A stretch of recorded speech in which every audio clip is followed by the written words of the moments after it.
Good evening. Hey, how's my hair? Do I look pretty? I got my Pokemon shirt on. I'm representing. Had a little community day action today with Pokemon Go. That was fun. Ready to try to see how close I can get to finishing this. This chart on I Remember, which is you may remember that is a let me see if I can get this to look a little better. That's a KNOWER tune, the band KNOWER, Genevieve Artadi and Louis Cole. Super cool band, and I've done a little bit of work since last night when I was on, or yesterday and last night that I was on. I'm getting this thing started, and that work has led me to the point where, let's see, I have figured out what to do with most of the bass part, most of the drum part.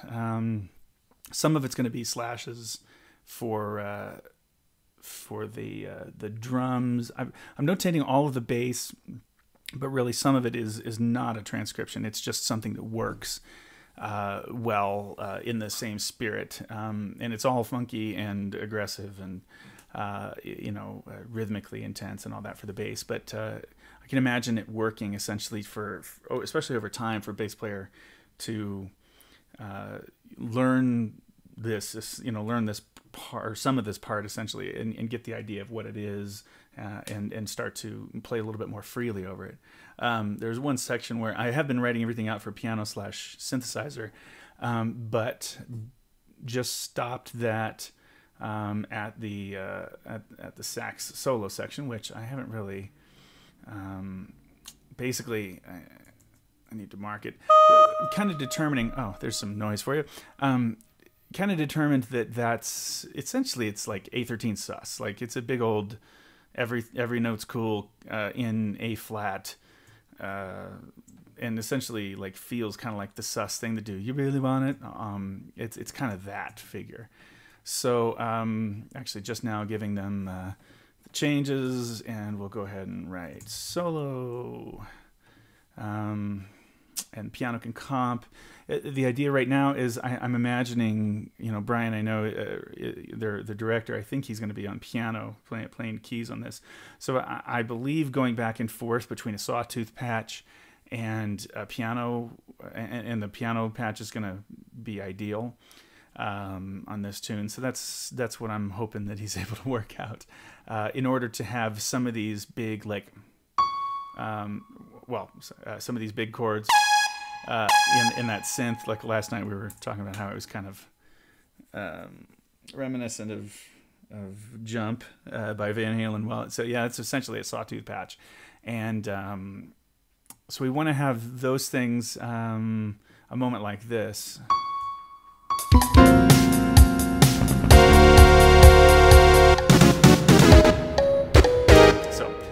What I haven't done, I wrote out a lot of the drum stuff, so I probably will play through this as it is right now, and just let you hear what's happening. Something to consider about as you're listening.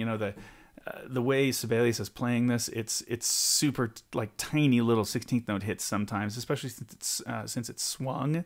16ths are swung in this chart. That's making those come out like beep, beep, beep, like really tiny. So I mean, it's.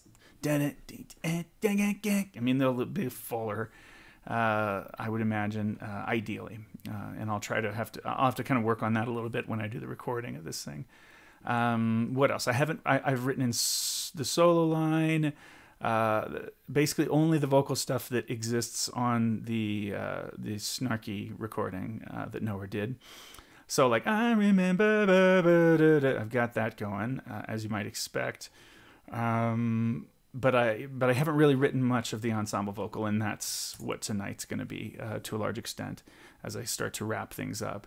But things are kind of in place right now, in terms of, the chart could be, I think, as is pretty much, with some exceptions, little tiny exceptions where I haven't finished moving things around and stuff, could be performed except for what the ensemble vocals do. And there is a vocals development that I'll be doing tonight, a development section that's something in the spirit of what they've been doing. I don't know if we'll have it on lyric or if we'll do a wordless vocal kind of thing, but I do have the notion of dropping out the bass and having it be a breakdown with the drums only, which is a thing that happens with the solo on the original Snarky Puppy recording. So what else? Yeah, that's it. That's what we've got right now. There's some stuff I still need to move around, but you'll get an idea of where we are.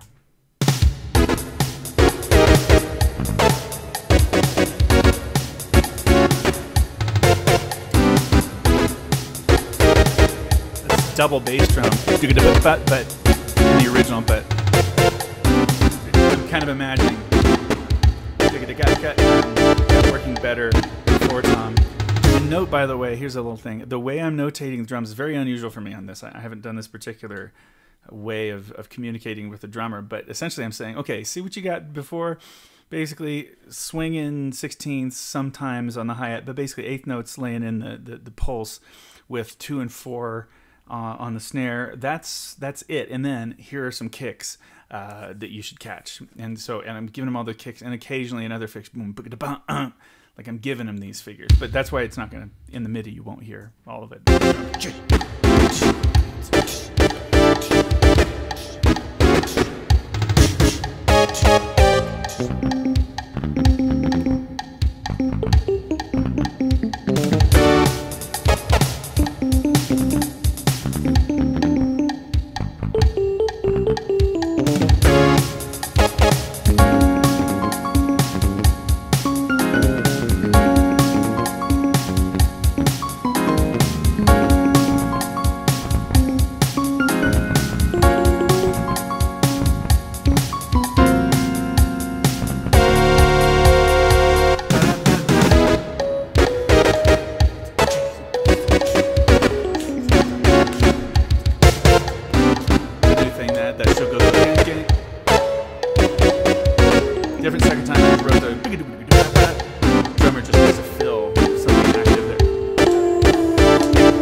This essentially is, I figured out A minor, like A minor 6 is kind of the vibe here.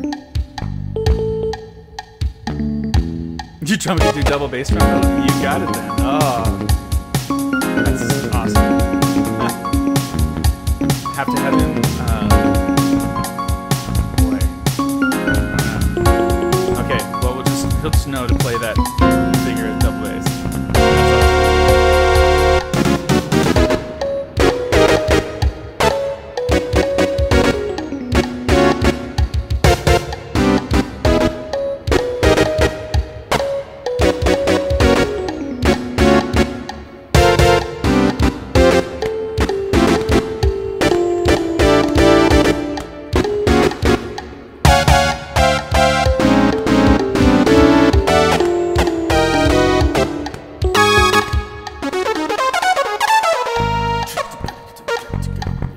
Basically all A flat 7 sus pretty much. In fact, I've written and it's not necessarily the case, but it's essentially that A flat like 13 sus is all of this jam stuff that happens after the proper tune goes by. This is more snarky than Knower, perhaps.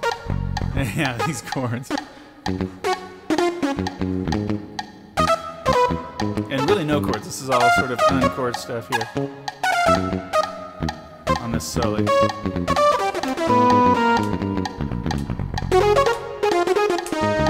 It's almost soloistic bass line.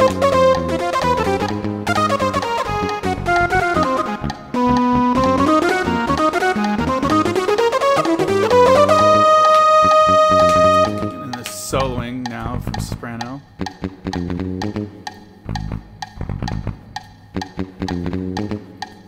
See what I did there? I just did like a 2-bar pattern thing for the bass to play, which I think is going to work with just comping just A flat 7. That kind of thing.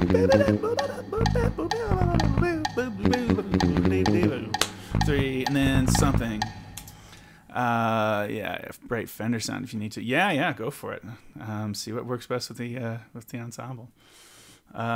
Cool. So then vocals then have some kind of breakdown with the drums. And it could be a lot of different things. So I'm sure I'll make it rhythmic. I'll use the fact that they can sing chords. I'll try to watch out for voice leading enough, but make it pretty interesting and crunchy.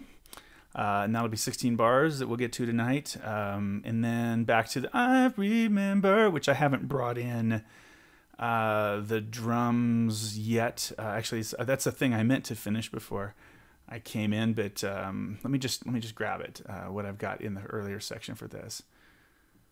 I can't forget. Okay, so that's that. Where's this? Okay, cool. So I'll just throw this in the last section. This should be the end of the drums. Okay, yeah. Now that's not the case though. So I need to go ahead and finish this bar of the drums. Why can't I grab this? I see. Really? I see. Delete that. Boom. Let me make sure this is all great.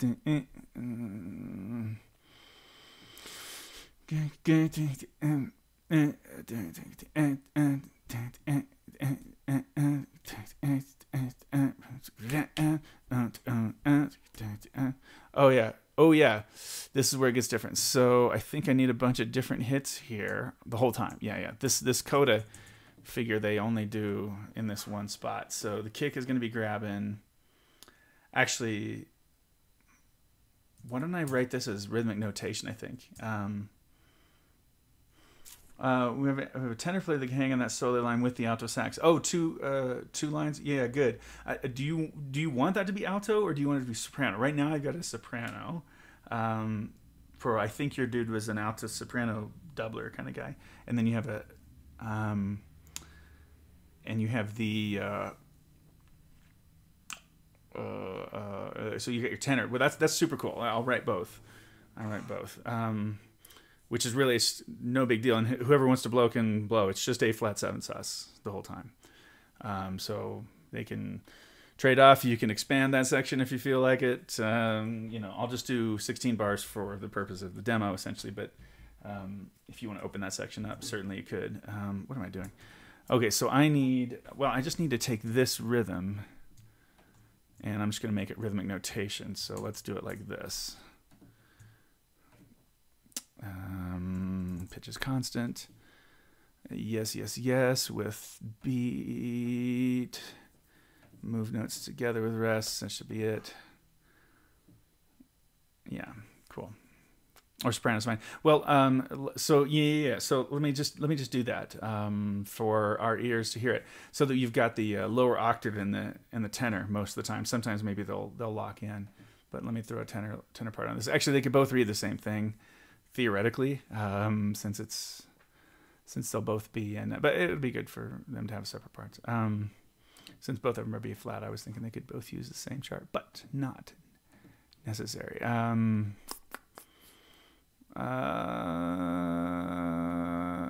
I just deleted it. Oh, I kind of like this bass clef, but treble with the transposition. That's an interesting and smart way to handle saxophone there. Gosh, God, I could put them on more of this tune than some of the hits, but it might be a little bit janky. Now I think probably just leave them for that soli and the blowing for the most part.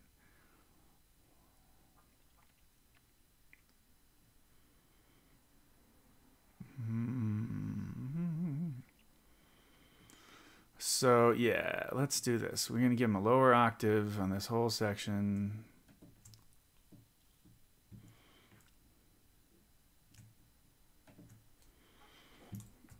And what's it look like down the octave the whole time? Are we safe range-wise? Yep. Cool. Yeah, that gives it a little bit more meat then.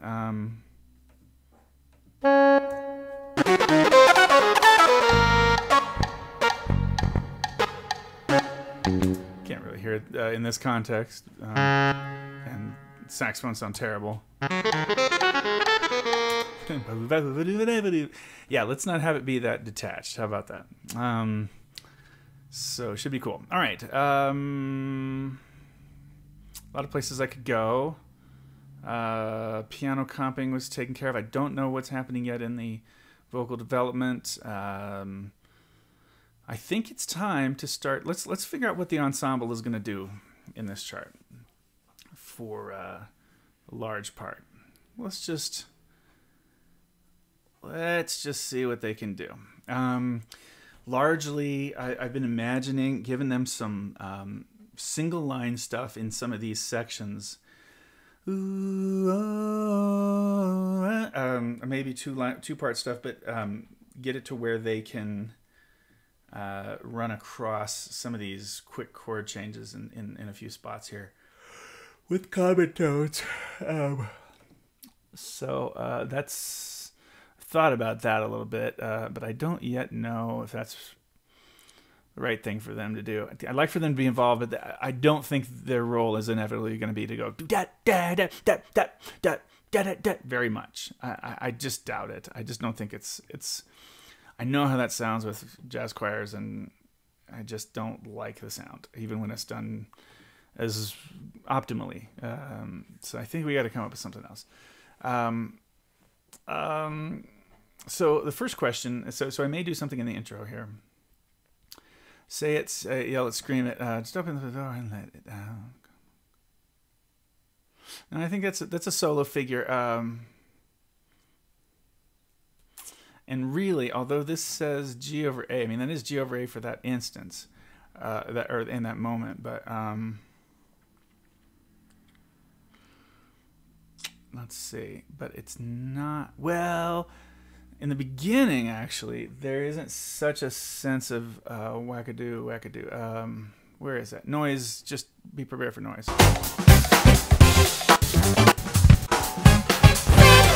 Say it, yell it, scream it.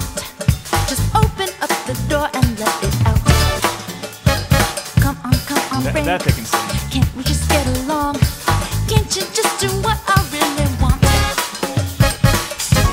That's easy enough. I guess, okay, if the group is doing something leading into this, I'll feel a little bit better about them taking a break. And so I probably need to accomplish giving them something to do to where they're hitting this dot dot. Oh, hi, I'm writing in the wrong staff. Okay, one, so we got dot dot. So how far do we go? What do we do? What do the guys do down here? Probably just the rest of the sus.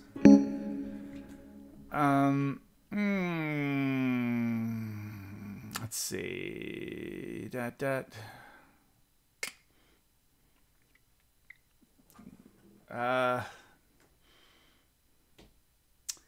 Oh yeah, that's not major 7 sus. I've taken that out. So we're just really pure. It's a really pure A flat sus 4 here. Yeah, we can get the gals up here. So let's get 3 parts.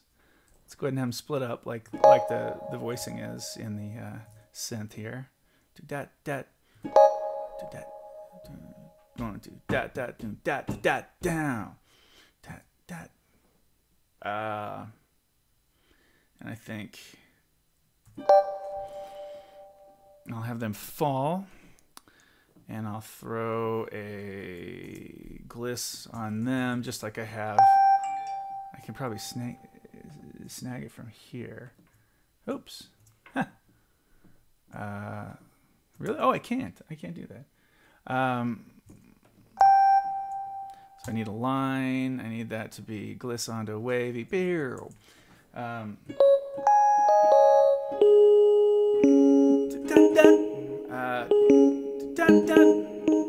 Basses, you get to be all the way up there for this spot here. You're welcome. And then Yeah, we'll just have basically octaves on this. I can just put it down here too. Do that. Well, if I write dot, they're not going to do it long. So dot dot. Down. Down I hate, but it does help with the down and with the fall off. So we just can't make it too cheesy. Down. Good old reliable down. Okay, I'll come back to that intro. Come back to the intro. I want to see what kind of content the rest of the group's doing. So see it. Say it. Oh, yeah. First of all, I know they're doing this. Triad, but so that's also just mirroring the synth here. But it's a good use of the group, I think. And one down. Yeah, exactly. Hilarious. Dat.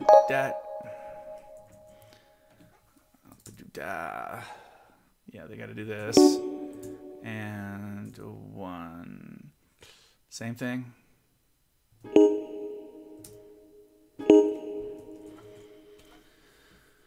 Dot. That's all it is. Nothing funnier about it than that. And I think they get one more of those exact same phrases out here. Oh yeah. Do you really? So they'll get the da, but then they have to lay out the dot. Do you really? That's just dumb. It'll seem too busy. But do you really wanna? Okay. Now for do you really wanna? I had in mind a while ago what I was going to do with this. When I started notating this, which was just oops.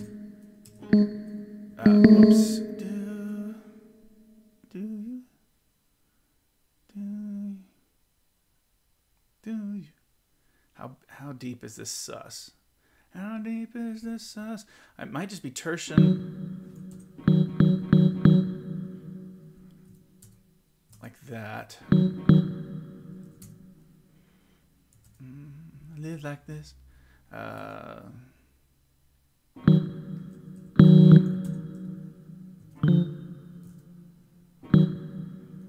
Yeah, I think it could be just that simple. To have a good effect. Do you really want it? Yeah.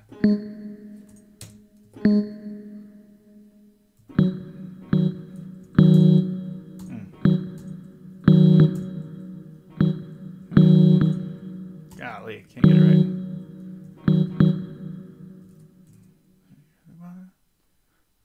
Do you really wanna be like this? Yeah.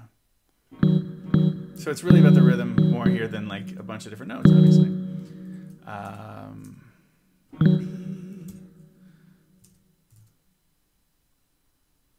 B, and then that looks like a unison to me. Be like, oops. Like, be like this, and then bop, pop, and do. You really wanna?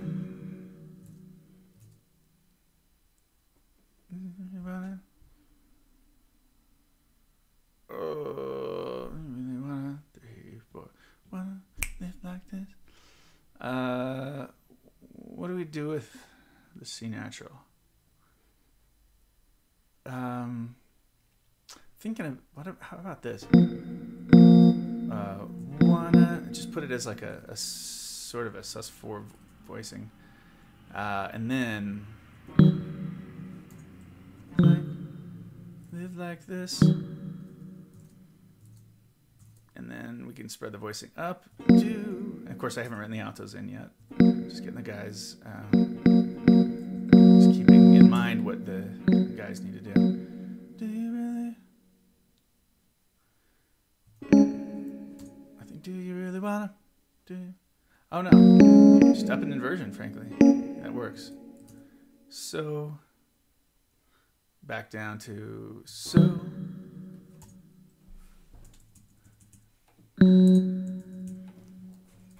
So of course, there's a decision there to not have it be just a unison, which would make it sound more like the original recording.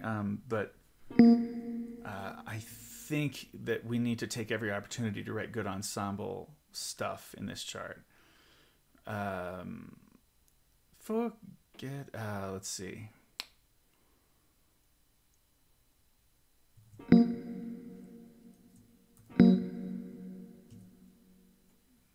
Yeah, I think this will be it. What do the gals do on that voicing?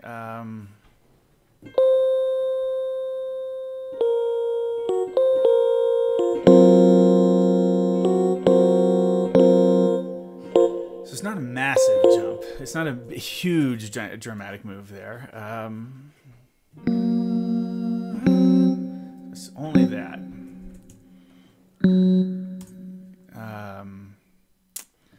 And even though it is D7, I'm calling it G flat just for consistency of going from flat to flat there. Okay. Let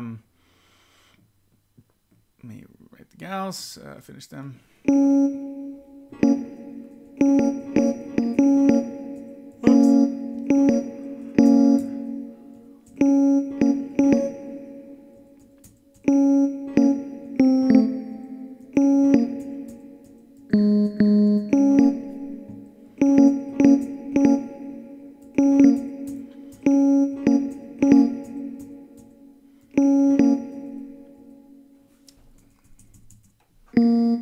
Whoops. Like this.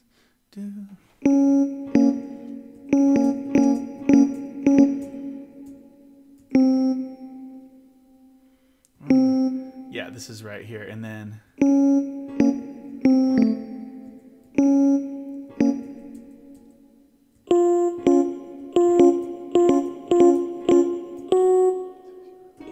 this works.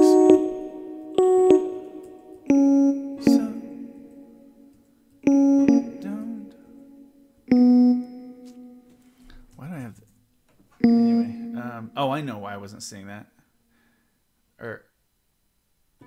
Well, I just didn't see that. Everything. Is everything in the extra bass part somewhat reasonable play? It doesn't run a drop D or 5-string. I've deliberately not put any drop D stuff in there, so it's physically reasonable to play. I don't know. I don't know. I don't know if you want the bass part to be to have a little bit of water applied to it. Give me the high sign on that. It is tough. It really pushes the groove of this tune. I mean, there's a lot of times when not much else is happening except for bass kind of playing funky and drums, and those two really need to be in there. So I don't know. We might have it. It already might be minimal enough, or minimal to the furthest extent it can be to still sound sound like the tune. But I don't know. If it's not playable, then we should do something to help it. But since it's funk, it needs a lot of upbeats. So I think rhythmically it needs to be similar and maybe just have fewer notes if I needed to water it a little bit. So let's just hear what this section sounds like. Well, this I kind of expect. No, there's nothing new there.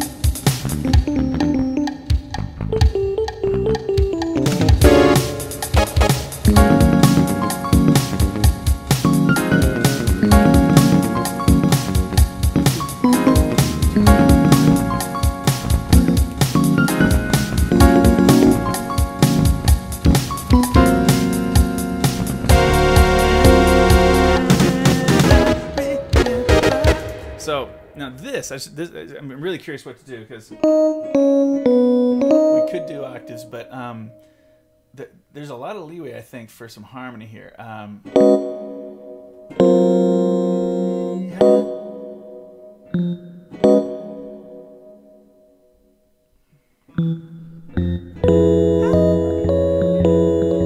it's like E over F is the vibe here.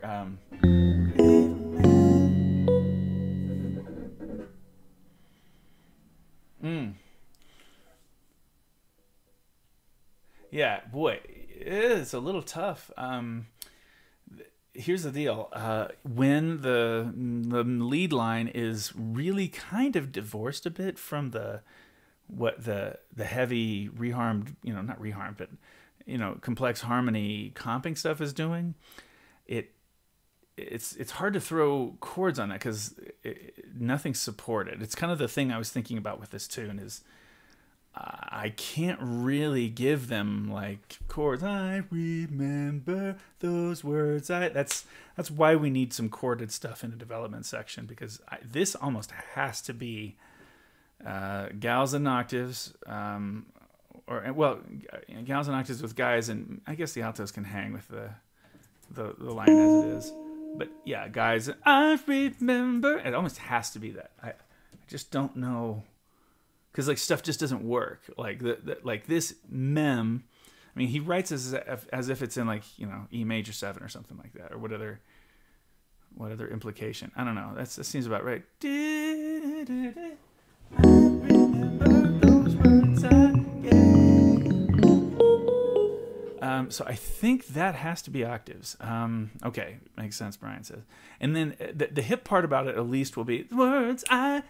And then they lay out in so, which I can't do. I'm terrible at those things. So I think unless we make this simpler and do something with it, they don't really have room for chords there. We could take this information and put it in the developer. So I remember, that kind of thing could happen, and then you get to sing that material. But here's one spot. Let's see. Yeah, even this, like when you listen to it.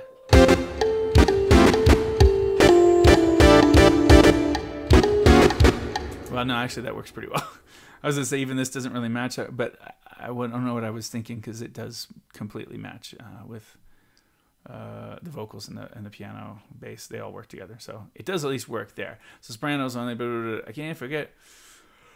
And then they do the same thing a second time, just like KNOWER does. Nothing else really to do with them there. So I think, although what we can do is the guys can either be in local unison or they can take it down the octave. Well, the developer section, Brian is saying, love the developer sections, and me too. Essentially, I mean, they're the thing that gives us possibly a chance to make up a little bit for this kind of stuff where we have to deal with the realities of the original tune.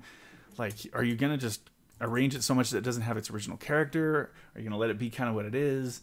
If you're going to let it be what it is, like certain things just do not work that come from conventional vocal jazz, and the kinds of things we want to do, building, stacking chords and all that. Oh yeah. But the developer then lets you do like whatever you want that actually does work for vocal jazz. And that's a good opportunity. And, Brian is saying, said one of my favorite developer sections of yours on I Can't Make You Love Me. And you're planning to do that this fall. Cool, man.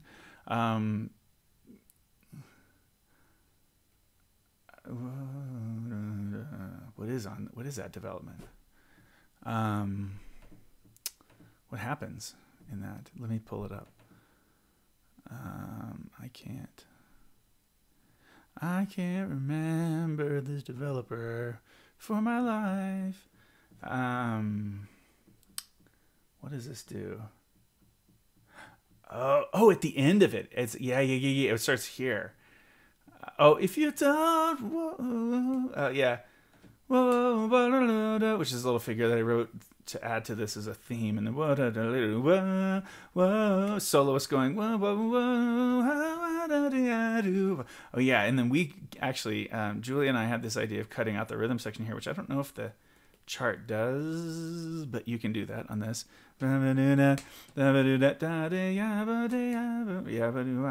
Yeah, backgrounds, but they're pretty elaborate backgrounds with a clear melody in mind. Developing on the 4-note thing. Big build, and then it gets softer, starts wearing down, goes to unison.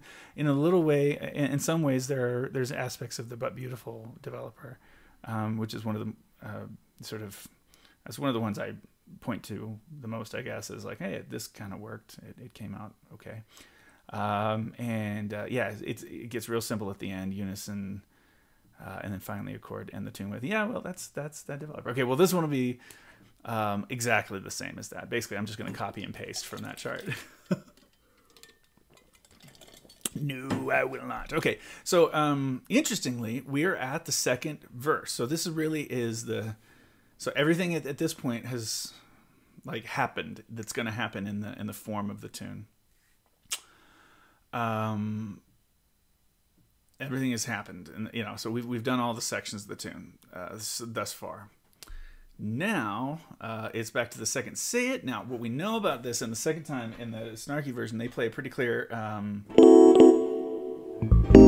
so like this. So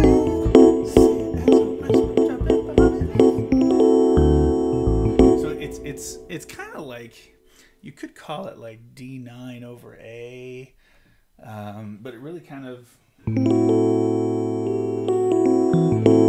to me like it's pretty Dorian, but we're not hearing that seventh.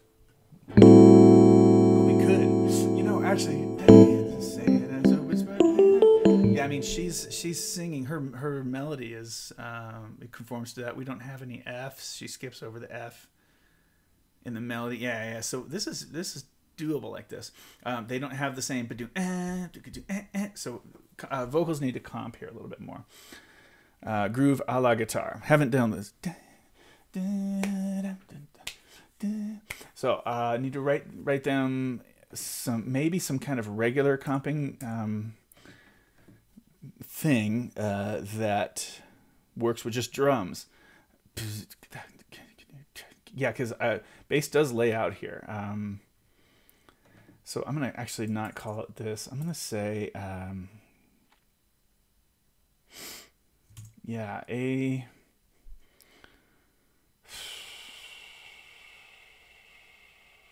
what? Huh. I guess A minor 13. Yeah, that's okay. That's good. I think that'll work. I hope that makes sense for this section. Now, again, the bass, I'll give them the chord, but they're not going to be playing that. This is where they lay out in the gunk, gunk, gunk, gunk, gunk. We can do the hits. We'll try to get them to do, we'll make sure they get the dot dots. I can actually borrow that from when we did it before. Not forgetting that I want to write, no, yeah, they're not going to do the second one. Not forgetting that I want to write was that bar 4? An intro, or get the vocals in on the intro somehow.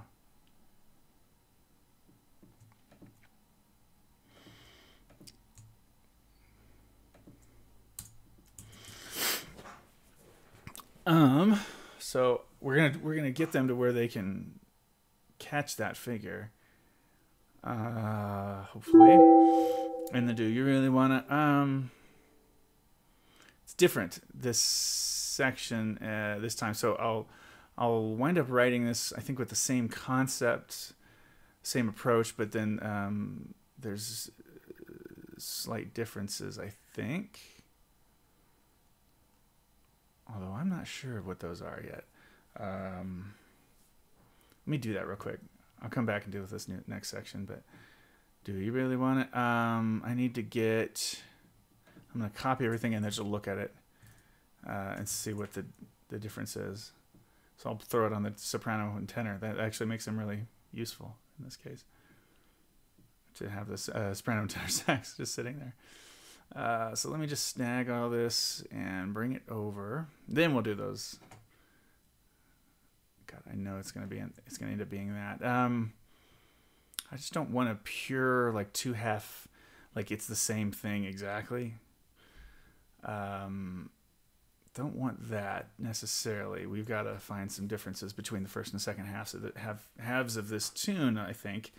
But then of course it goes, there's the developer, and it goes longer with the solo, does a little bit of a repeat, so we get more, we get to use that material a little bit more, which is good. Oh yeah, this collision, which is exactly why I don't normally connect these kind of things in a score. I guess I'll leave them like that in the score. But see, this wouldn't. Can I just do this? No, I can't. Okay, I just want to not have these like a piano, looking like piano stuff. Okay, so anyway, just taking a look. What's the difference? Or is this? Oh, it's the same. Okay. It's the same. I'll just put it up there. Now, you know, again, might make the calculation that too much is repeating and do you really wanna, and we'll start arranging a little bit.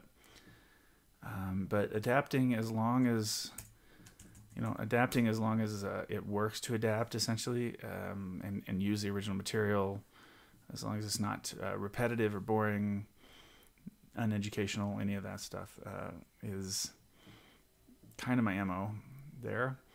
I'm just going to do the stuff I know about that's probably going to be this way, which this I remember. Again, don't know how to rephrase that yet, or to, you know, reset it in some other way, so we will find out. One thing that's possible is putting some words I say, ooh, da, da, but see, I kind of like that. I might want it on the first time too, but I shouldn't. Maybe that should be the thing that gets added here.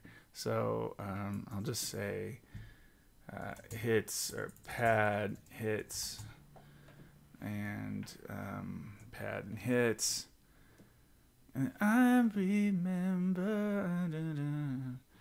It's possible the second time this could do. It could be in harmony the second time. I can't forget, because really what it is if we put it in flats, we can just kind of see like that. Oops. I can't forget. I can't forget. And then the guys can not have to do as much, which, no offense, guys, that's always easier to handle as a director, when our guys have the slightly easier thing to do. Just deal with it, fellas. It's just the way it is. And then I can't forget we'll do the same. That's a subtle difference, obviously, between those two. I'm not going to make them sing all that stuff. That's going to be a break that they'll participate in through the use of some kind of playing around with A13 sus4 in this area, and then catching these hits. So that is also where the writing is going to happen. And then probably unison, maybe grabbing a chord if it works to, don't know yet. Sax solo, they're going to lay out a bit, because they will have just done a bunch of singing. So they lay out during the first part of the sax solo. They could come in with some backgrounds at M with A flat 13 sus. And then we develop them and decide, we have to make big decisions about what that is. Coming out of the developer, I feel like it's going to be reasonable for them.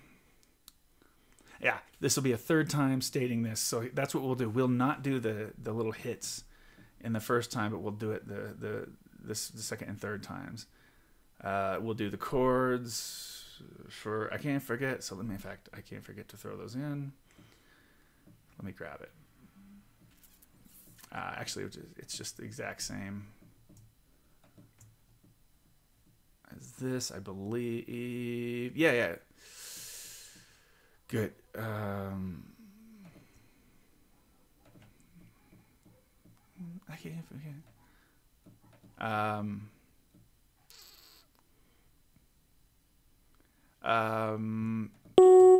However, something like this could be. I can't forget. Yeah, I think we'll do octaves here for the end of the chart. So I'm pretty stream of consciousness, as you can see how I'm going about this right now. Just grabbing things that I know to be true, and then solving problems once I've really run out of all the things I know to be true. So yeah, same thing. Pads, hits, pad, hits, pad and hits. It goes there. And okay. Stepping back, developer, you don't get to exist for a little bit. Because we need to know what other content is, and I'm going to back up all the way to where I kind of stopped writing new material, which was the stinking way back. I don't need this again. Thank you for holding the place before. Yeah, say it. Okay, so this was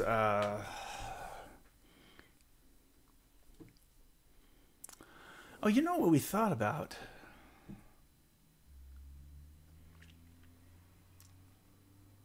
Oh, this could be a really fun thing for the ensemble to sing. Till it's done. Dot dot dot dot. Come on. Yeah, they can get back into it after that dot dot. Let's maybe let the group have this. Let's let the ensemble have this, and then we could do.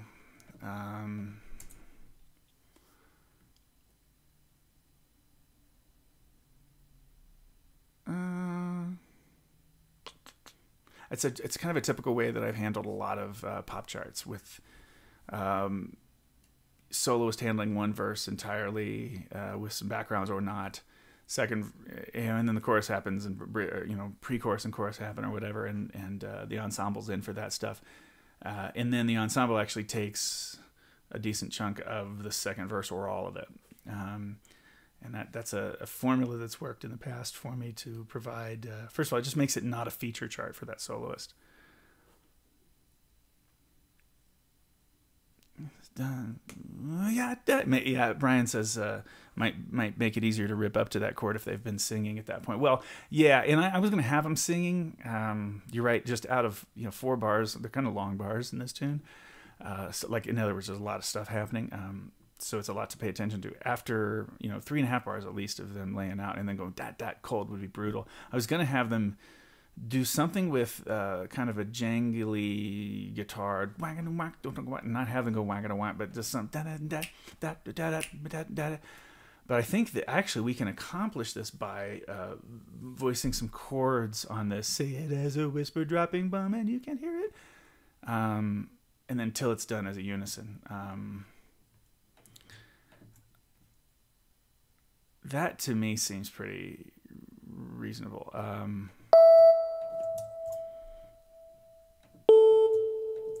So I think that we'll accomplish that goal of hearing the harmony in this section with, again, the bass not doing much. So it's drums catching this, playing a slightly simpler groove. No piano, no synth, no bass. It's pretty sparse in these verses. But if they sing the implied harmony here, that could be cool. So let's try it. I can't forget. Say it. So do we try to get him on a chord on "Say It"? By the way.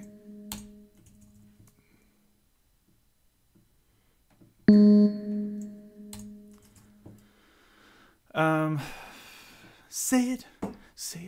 No, we don't. We do that in octaves and then hit. Does the ensemble ever sing any of those chords a synth has in the opening? I haven't done anything with that yet. That's a I'm putting it off thing. I'm only doing what I'm sure will work, and then kind of making the tougher decisions as we go. As my brain gets a little bit more fried, that'll make it perfect to make those tougher decisions. But yeah, I mean, maybe. I don't know. You want him to? You want him to you want him to mirror those things? Yeah, what I was thinking of is lines actually running. At least like unison or octave or 2-part or something that threads the needle between all these chord changes. Finding some common notes. Like you could put. I don't even know how to do the math at the moment.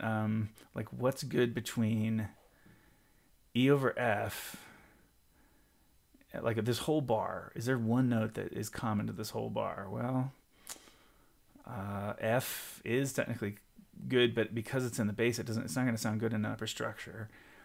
A flat is good to it, although A flat's going to be kind of gross against A flat major 9, kinda. And that's the calculus. I'm not really sure yet. So yeah, it might be better to be. It'll seem simpler for the writer, simpler for me to have them hit with those things. It's immensely more complicated for the ensemble to sing those same rhythms, lock it in with a whole bunch of other people. Yeah. So it doesn't. It's a thing like I wouldn't recommend necessarily. There's some of that goes on in the Dirty Loops charts that I've done, and I just heard somebody's written a Hit Me chart on that, the first tune from the Dirty Loops record, and hearing it after having not written it myself, and just listening to how the little bip bip bip bip bip bip bip with the group comes out, it's weak. It's kind of a weak technique, I feel. At least, I don't know. It takes a whole lot. It takes a whole lot to pull off. So I want to see if I can be a little bit more accommodating to what vocalists do there. So yeah, not sure about that. So I think this is probably all that's going to happen here, and this is good here. Do you really want it? I think that's right. I remember those words. Yeah, I think we decided that was cool. That was cool. Okay, now let's do this. Say it, and then say it. Say it. Oh, you know the writer on that one? Ah, that's interesting. Cool.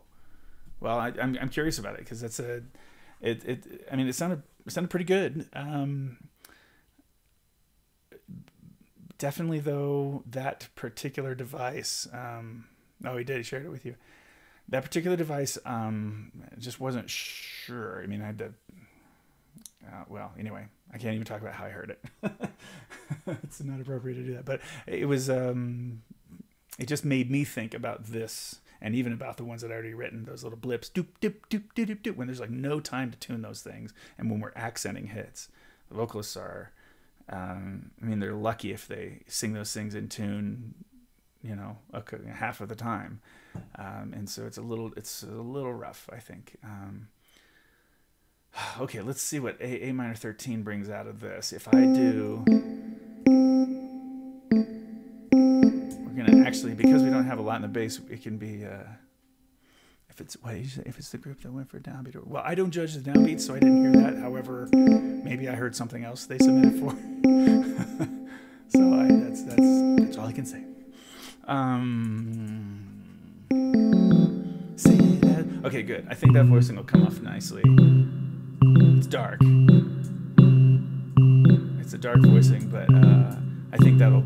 It's not breaking the lower interval limits rule necessarily. It's just going to be warm. Say it as a whisper, and say it as a whisper. So hopefully that is effective. Drop. It needs to not be so far over. Okay, say it as a whisper, drop. Okay, so same notes until we're not doing that as a dropping bomb. Let's see. Okay, now let me just try to think about the voicing for all of this, because I think this line would be worth woodshedding to get something kind of impressive here. So, as a whisper, as a dropping.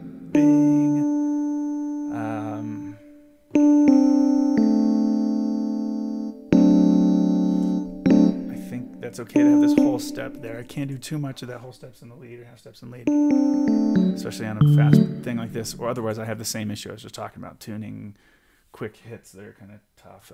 Bing, bong, bing, bong. Okay, altos can stay on the same, tenors can move up, basses can hold steady, and that should be all right.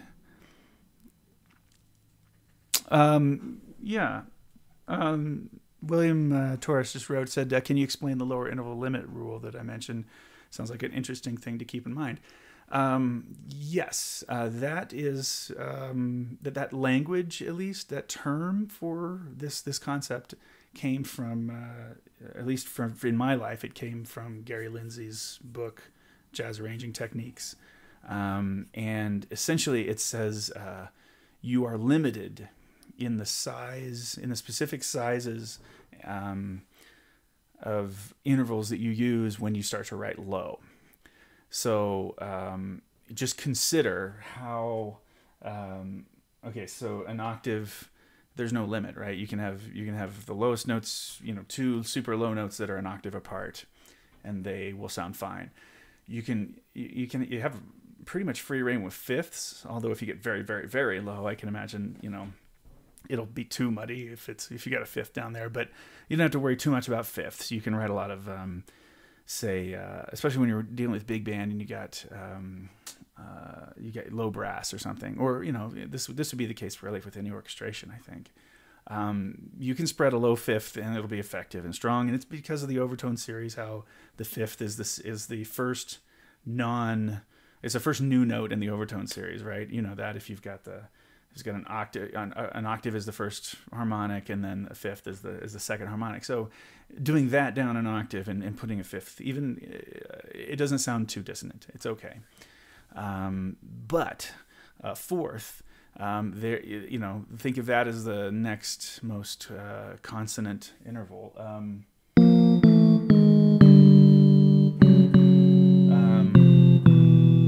I can't remember exactly where he places his limit on it, but and there's specific ones on each for each interval, but obviously it starts to get a little difficult to find a good use for a fourth with anything happening above it at all, especially if you get to where the top note is around bass C, not low C, but bass C, that's getting too muddy, right? Above that, you're okay. Then if you think about a major third or major sixth, which have similar consonants, right? We're good, but it's getting warm. Good, but it's warm. Okay, starting to get muddy. Now to my ears around like A below bass C. I'm sorry, the bottom note being A below bass C. I wouldn't write voicings that use that ever really. Even B flat on the bottom, B flat D, pretty dark, and not effective essentially, and then so on and so on. So a half step, the lowest half step, I think he gives you. That's one I have more in mind. I think that he wants you to stop doing that around the E and F below middle C. A whole step, you get a little bit more, but I think not much. I think not much more. I think he gives you like maybe E flat and F, or is it D and F, or D and E below middle C. And so just considering that the tighter the interval, like if you have a major seventh, it's wide, but it's also fairly dissonant. So you got to be a little careful how low you write that. Like low C with the B above it, the B natural above it, that's kind of too muddy. To me, the D above that is still too muddy. And then maybe you're okay starting around E, F. It's a concept you can use his rules on it, but his rules are subjective. And you can just use your subjective taste and your ears, to determine whether or not a lower interval limit. So when I said that about this, I'm thinking like, oh, that's about as low as I want a whole step to be in a chart. If this chart were written a whole step down from this, I wouldn't probably hear this as available. I just wouldn't. That would just be too. It just wouldn't resonate right. It wouldn't. You wouldn't hear that as a chord really. It'd just be kind of mushy and really hard to sing. So that's the deal. That was brought to you by Doritos. And no, just kidding. All right. Dropping bomb and you. Okay, so let me come up with a voicing for and you. Well, with A minor 13, we certainly can have the G natural as a part of it, so that's good. We could just drop this tertian. And I think I will in this case. We're just going to use tertian, just all thirds. The voice leading is easy for everybody. Basses can hang with that F to the A. I can't play it. Say it as a whisper, as a dropping bomb, and then whatever. And you, it looks like where they're going. So that's going to be reasonable now. And you can't hear it. As the line goes higher, there's more of a likelihood I'm going to want to go to 3 parts in the gals, and that means the guys, their line won't continue up. They'll have to jump down a little bit if I do that. But it keeps the tenors from having to be on an A, which is about where they should wind up here. Unless I do a drop 2 voicing. Let me get to it. First of all, I don't need the lyrics until it's done in the guys. So hear it. So the 4-way closes. And you know, the 13. I'm kind of hearing that as really what's going on with this voicing now. So 4-way closes that. Second note down is. It's a second note down. So if I drop 2, I've got the tenors on an F sharp, which is that's strong.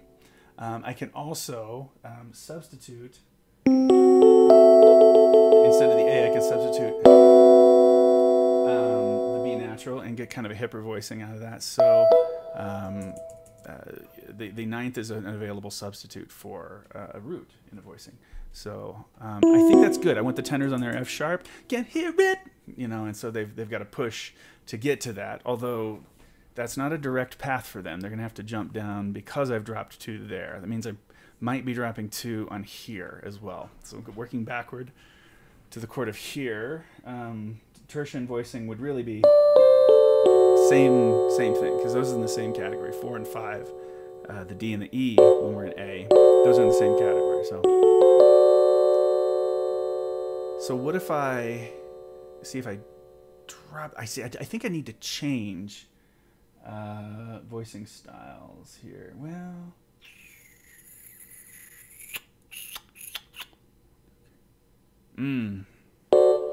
I think it weakens the it. You can't hear it.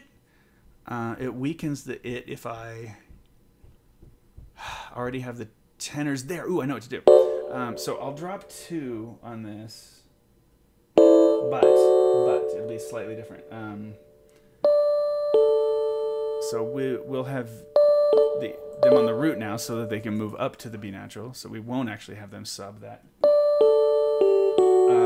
Tenors, instead of being on the F sharp, well, first of all, I know the basses are on a C, but tenors can be, I think, on an E, and this will work as a functional voicing. So let's see. So the basses are singing the same note twice in a row, which is a thing I want to avoid on a phrase like this, but can't be really practically avoided. So now everybody moves. Till it's done. So that I think should make that work. Can't. I might be able to. Can't hear it. This could be the note that is the first non-drop 2, or I could drop 2 here as well, and then U could be the sort of pivot point. No, I think I'll drop this one as well, because I think it'll make the voice leading decent for everybody.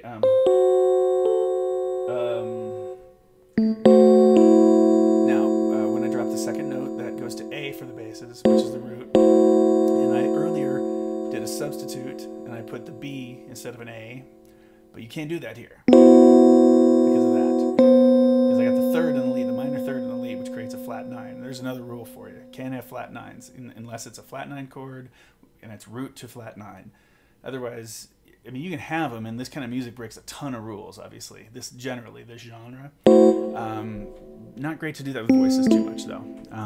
So, yes, although the genre breaks rules, we will try to be a little bit more orthodox. Do I have everything here? I think so. Oh, the other thing is, thankfully, I can put the tenors on a D natural here, so they've got can't hear it. And they can move this whole way. So, you know, I can't make this the whole thing, and I can't go into all of the things you do for arranging that you have to consider. You should take classes for that, obviously. But I will tell you, and read books. Read the arranging book, Jazz Arranging Techniques book. It's really great by Gary Lindsay. You can get it at lindsayjazz.com. I have no deal with him to say that. I've been using it as long as I've taught arranging. You can think of each note in a 4-part chord as being in a category, and you want to make sure you've got something from a root category, a 7th category, a 5th, and a 3rd category. And then there are some substitutes for each of those depending on the context. And you can make those decisions. That's how you can build complete voicings. So this, you just came off of a tertian A minor here. What else can I do? I can go ahead and have the ooh.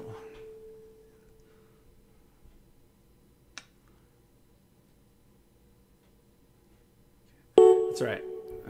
That has to be F sharp. But again, I'm looking out for trying not to have people sing 2 notes in a row, or to the same note, to the same note in a row.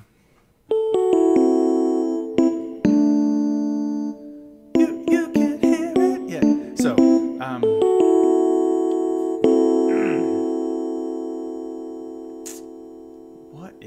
what if? Okay, here it is. I'm gonna drop this.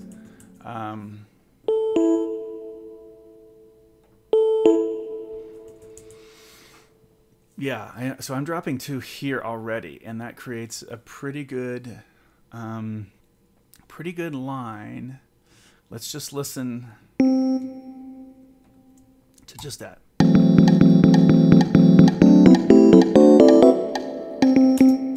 Okay, individual lines. See it as a whisper, as a dropping bomb in you. Okay, so we knew what that was from the melody. See it as a whisper, as a dropping bomb, and you can hear it, and you can hear it. You can hear it. As a dropping bomb, and you can hear it. So the altos have to deal with just those 2 repeats in a row, or repeats here, and then they get a line. Tenors get a little bit hipper of a line that moves. Dropping bomb and you. They do have to repeat. Dropping bomb and you can't hear it.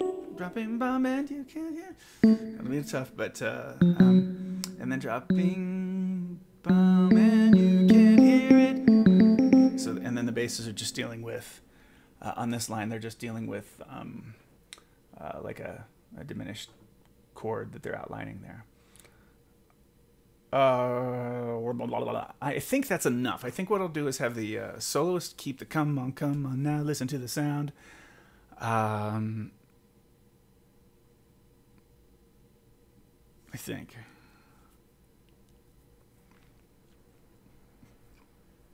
And they won't go dot dot. Do you really wanna?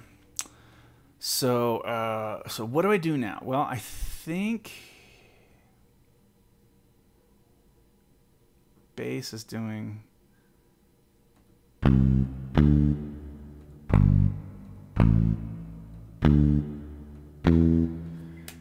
some weird stuff there. Come on now.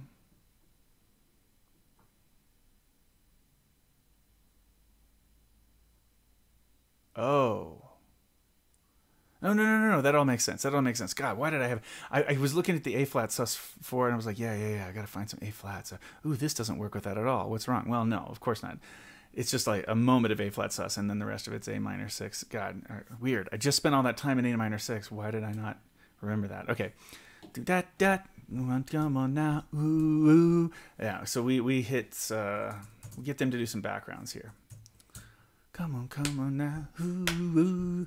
Maybe one level less syncopated than the solo. Oh no.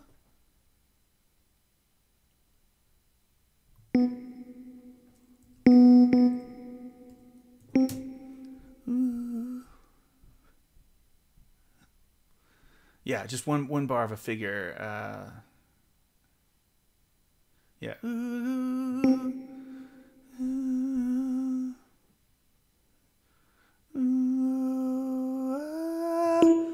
And we'll just crescendo that. Ooh, ooh, do, duo, duo, and crescendo the bar.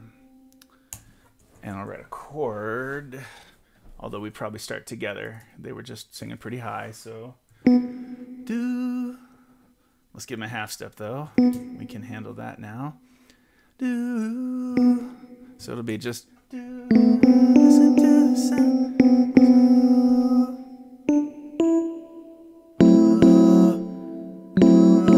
Let's see. Okay, and let's finish this. So it's a low chord. We're not trying to do anything super dramatic with these backgrounds right here, but I think that functions.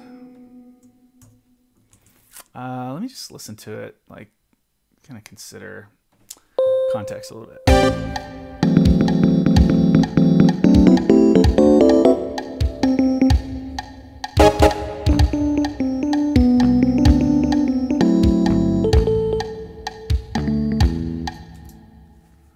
That'll take some getting used to. The do kind of came out as a little bit of a sore thumb, but it's partially because why? Well, actually, nothing really too clashy with what the bass has here. Bass deliberately kind of has non-A minor. Well, I mean it's A minor stuff, but it's boom boom.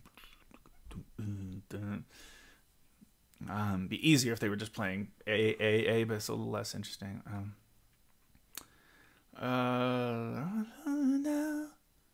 Ooh. Come on now. Let me try. Let's get us into this in a different way.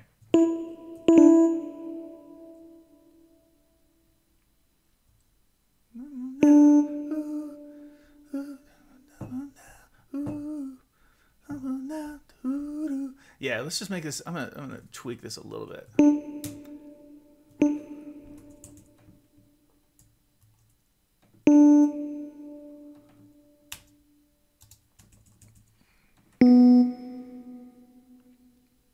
Yeah, and then the guy. No.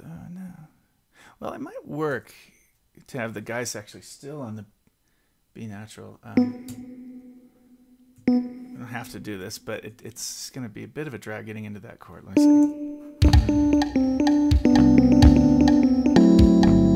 That helps.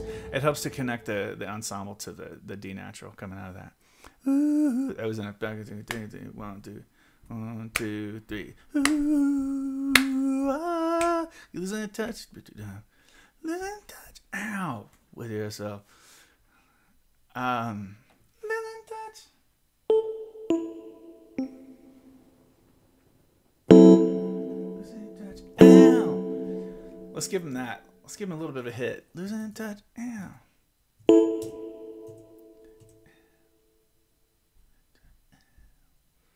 We'll just do that. There's another ow dow thing.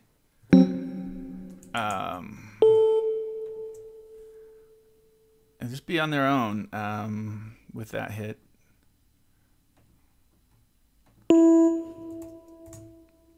Ow.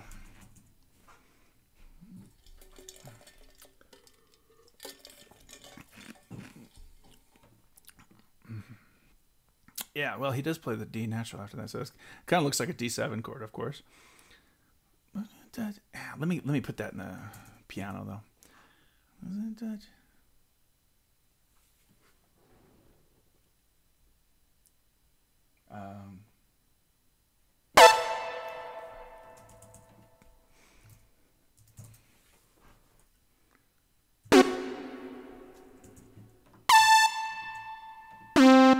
And that needs to look like this. Yeah. Since I haven't done much else except for these little hits. Losing touch down when there's a do you really wanna? Okay, so then we're moving on. Well, I guess we can just listen to all this in context if we want, and then go on.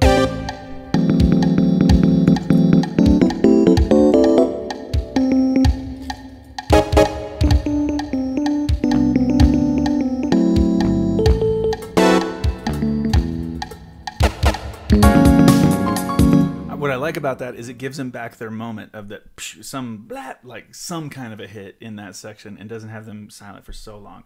I pictured the ensemble standing there where they're holding their mics and not singing, and it bums me out. So at least it gives them a thing to do. And then, do you really want it? We've already heard this, but what's it?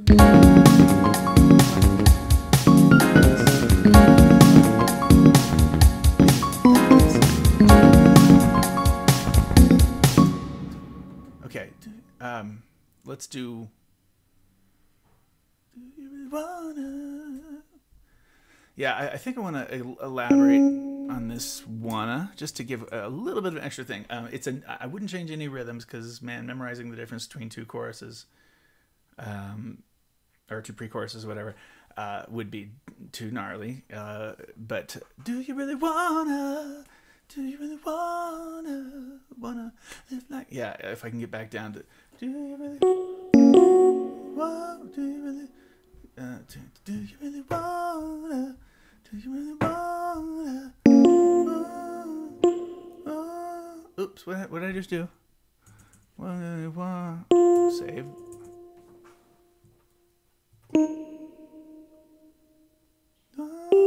Oops. Wanna live like this? Okay. Do you really wanna? Do you really wanna? Tertian. Do you really wanna? Just what it is. Yes, please. Change it. Change the enharmonics so that they are different from one another still. I wish I would figure out that I don't want that. Yeah, straight down. Actually, this is pretty diatonic. But again, providing just those little moments provides some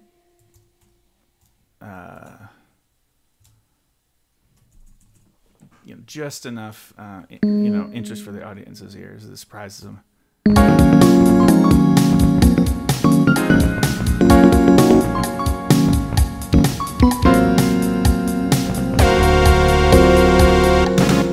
Okay, what about this being different the second time too? And we could go to this chord on this beat,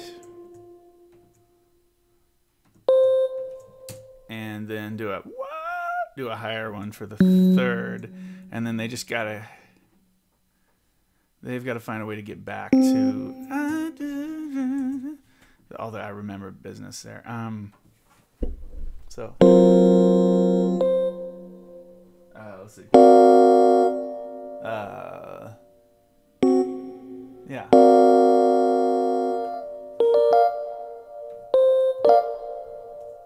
Let's just try this out. Guys, get up to the F sharp there. So they're good. Don't forget.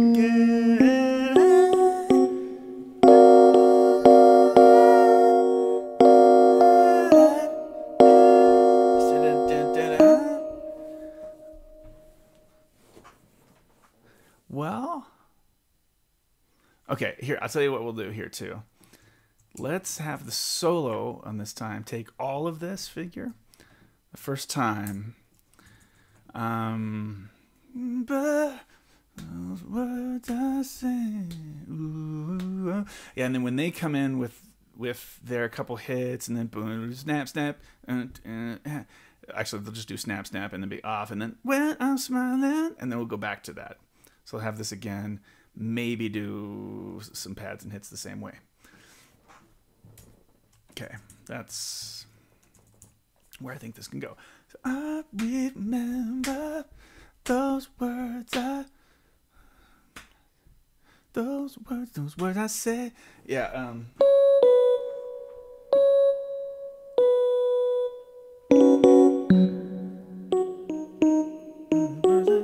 so let's give them those words I said. That. Yeah, that'll be the lick. Okay. It'll be to those words I chord that I don't know. Those words I... Okay, and then said. So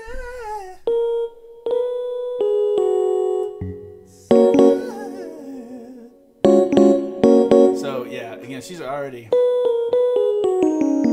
She's basically doing a pentatonic lick in B, but which is the fourth of the G flat that the rhythm section is playing underneath. But it's really gnarly to try to make a group do that. Those were those words those words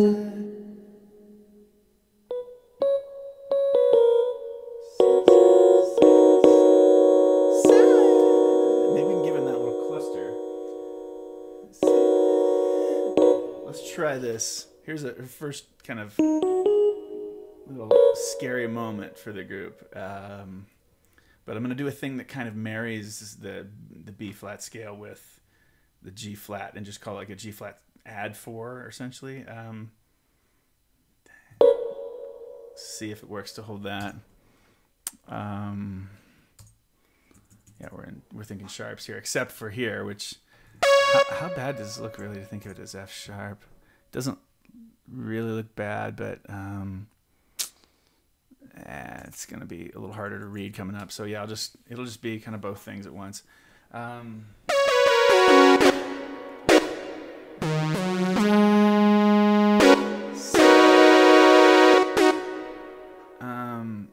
they're basically covering everything she's doing in her run there.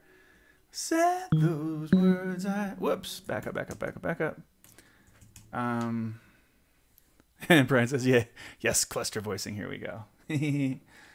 Gotta have some, and that'll probably be part of the development since we can, and we'll have the leeway to do what we want there. Those words I said. Yeah, the tenors can just be up the octave. Those words I said. Those words I said. Good luck, fellas. All the add 4 chords. Oh my gosh. I'm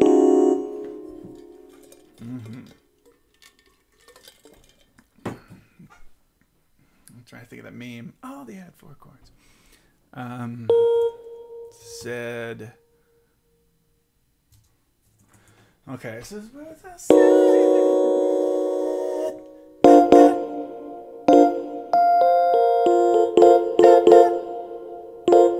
Brutal. That's mean.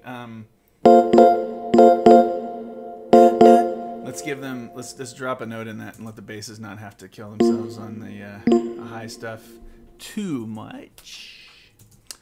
And then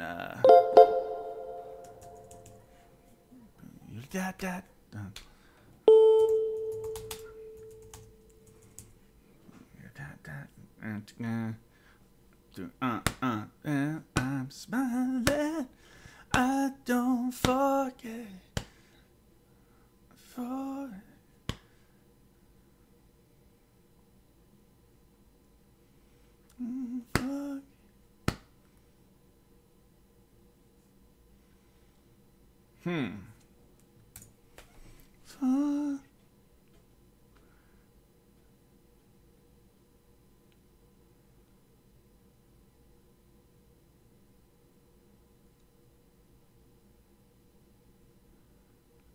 I'm going deep into my brain here to figure out maybe writing chords on When I'm Smiling.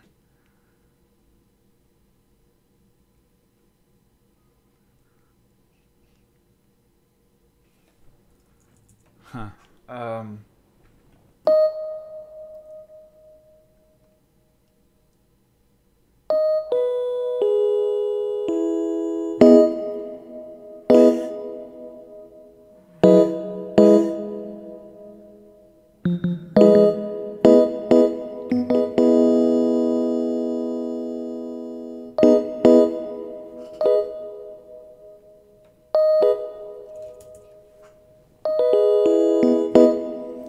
Hello, Noel, and Guy. Very happy to have you here. Hi. welcome to the chat, and welcome to the stream here. So let's see if that's good.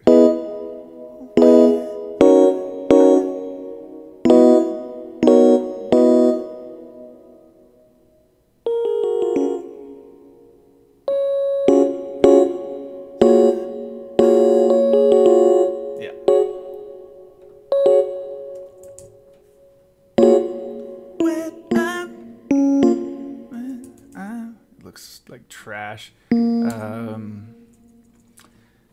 It's just gonna read weird anyway, because really I want this to be in flats.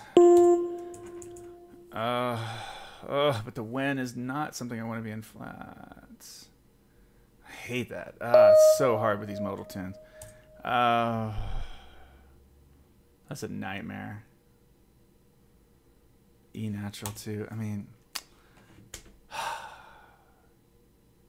that's a nightmare. How do I write that and make it make sense? What's underneath is flats. I think sharps. The linear voice leading is most important. So I don't want to mix up and down now still. Okay, smile. When I'm... Okay, so here we go. Smile. We're holding that out. We're holding out a B natural. The chord played underneath is A flat major 9. Very, very unfriendly to B natural. When I mean, geez, man. But if we make it less so, it'll make it unsnarky, unknower, you know.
I think I punked myself a little bit on that because, let me finish this.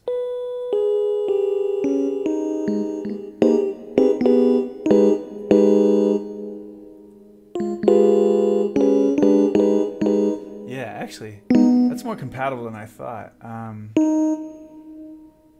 G flat, G natural, yeah. The A flat is not major 9. It's major 9, no 3. Imagine dropping a surprise reharm major chord. I'm smiling. Well, I mean, actually, I was thinking.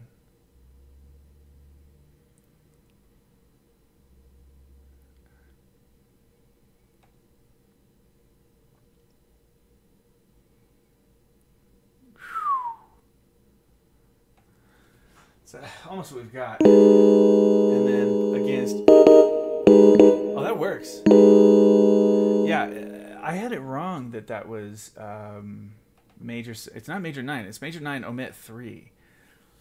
So how else would you refer to that? You could call that E flat add 4 even.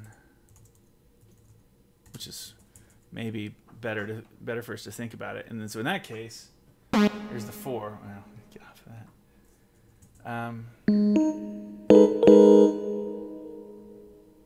Oh no, it's not add 4.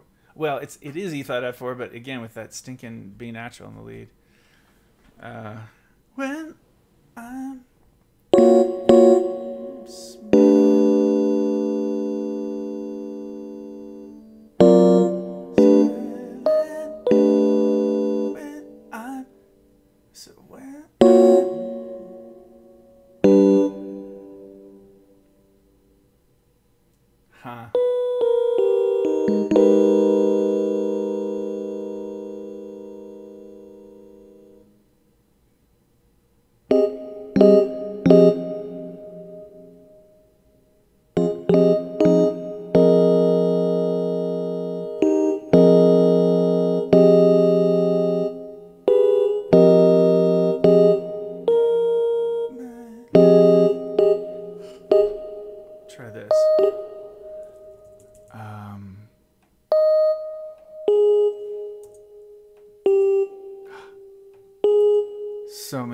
so much weirdness with flats and sharps on this.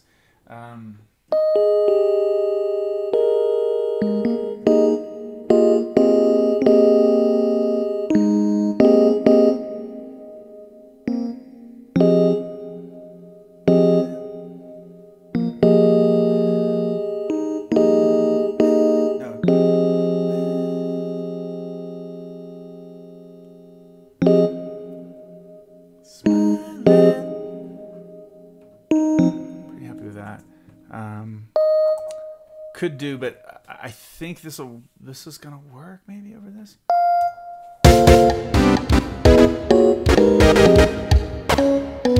God, a lot of thought for something that goes by really fast. Let me look at voice leading. Okay, obviously that's easy enough.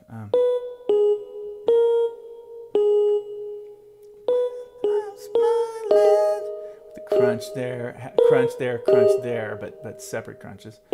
When I'm smiling, easy enough for altos to do.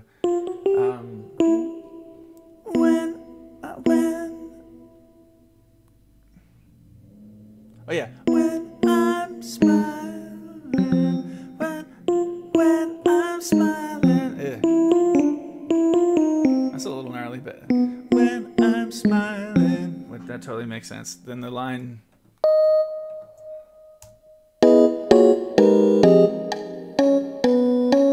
Smiling sure sticks out as being gross in the middle of that. Otherwise, kind of conventional voicings. I think it's probably my issue. Is it just conventional-ish, and then really not.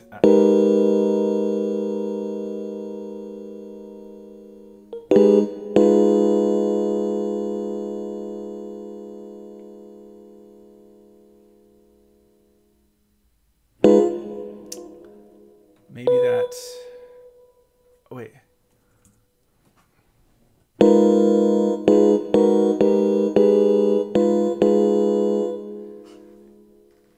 Too bad melody note couldn't shift from C natural to a B on smile.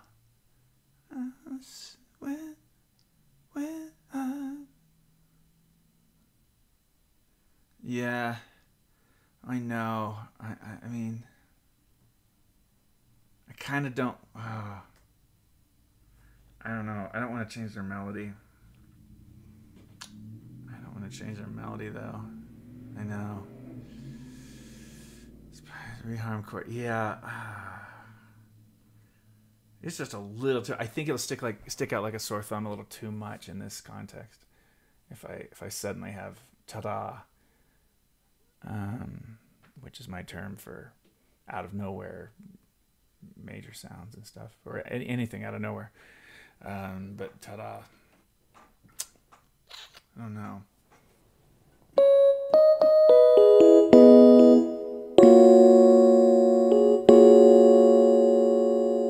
I think it is.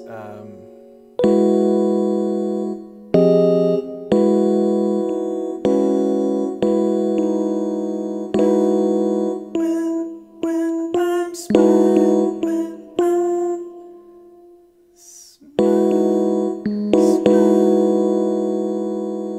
I think that voicing probably gets us there better. Yeah. Magical Unicorn. Hey, what's up, Magical Unicorn? Being a great fan of mine. Come on. Too nice of you. Thank you. Thanks. I really appreciate that. So that line seems pretty reasonable for the gals. I don't love how that goes, but on its own, that's all fine. It's interesting. I think we'll get away with it. Actually, I think it's close enough to what the rhythm section is doing there. I think we'll get away with that. And then, although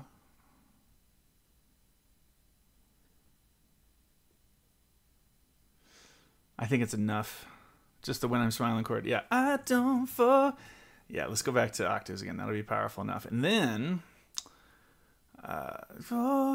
don't forget. I could just do get, forget,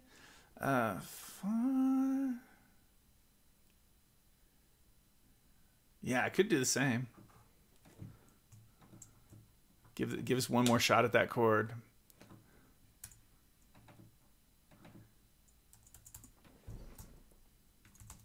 During the, yeah, same deal. And then, yeah, same dot dot, I think. Yeah. Okay. Cool. That's a section that took a little bit of thinking. But I kind of thought that section might do. Yeah, I don't know. Just listen coming into it somewhat.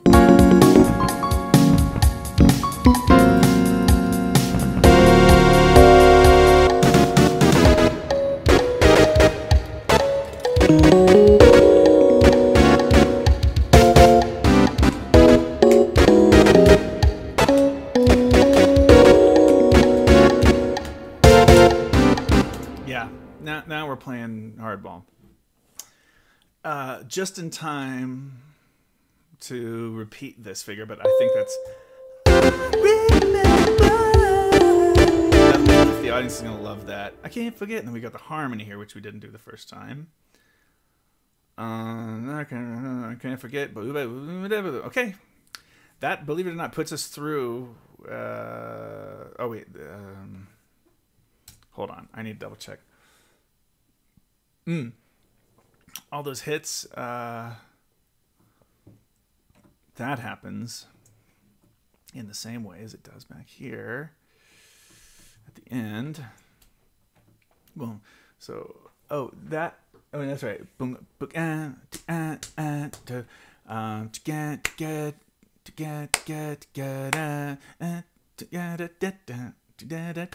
Oh, wait.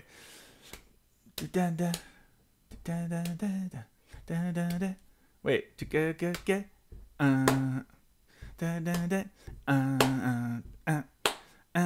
God, that's nasty. How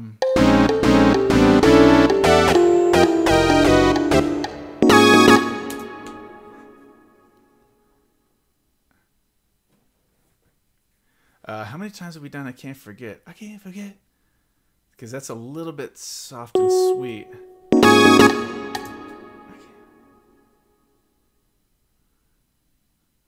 Except we've only heard that twice. I can't forget. Now we have harmony all of a sudden, but that's kind of weakening it. Okay, here's the deal. Here's what happens. Here's how we fix this. It actually is harmony the first couple times. It's harmony the third time as well.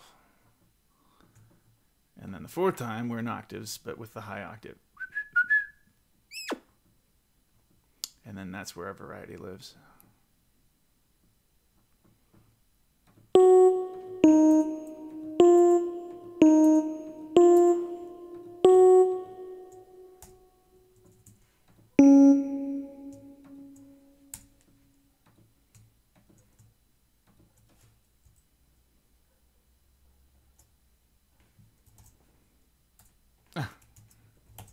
There you go.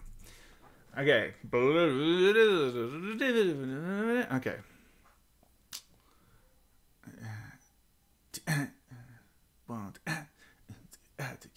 And then they groove. Okay, all this is pretty much the stuff here.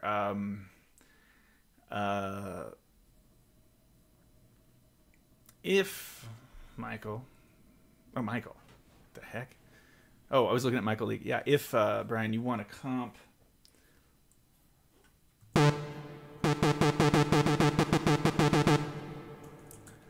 If you want to, you can comp with some A flat 13. So that's just some G flat major 7 chords, I guess.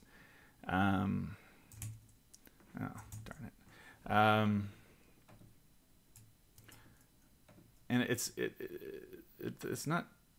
Yeah, you might just little stabs and stuff. If you're doing the like piano and synth thing, which might be really cool on the gig, set your synth on top of the piano so you've got access to both, and you could left hand comp, these 13 chords and stuff, 13 sus chords. while you play this. So that's something. Ensemble needs something to do here.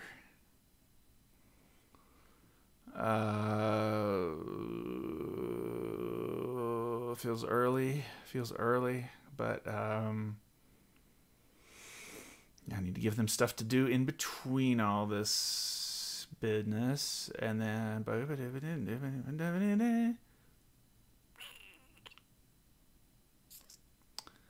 yeah,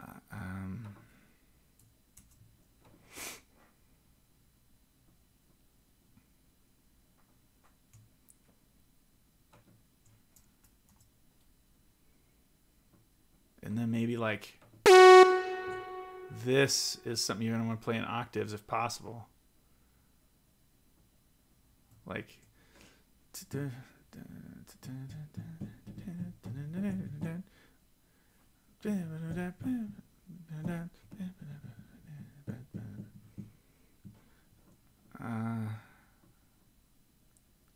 maybe, yeah. Yeah, maybe something like that. Play that in octaves here, where we now have the vocals.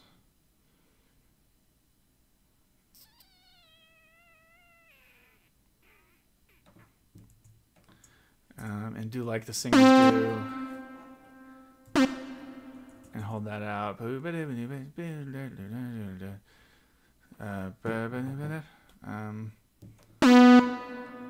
is a lot to think about for piano. Synth, it's a lot to think about. Yeah, it's a tall order, this job. You'd have a lot of shedding to do. Why is this not? Oh, okay, I see.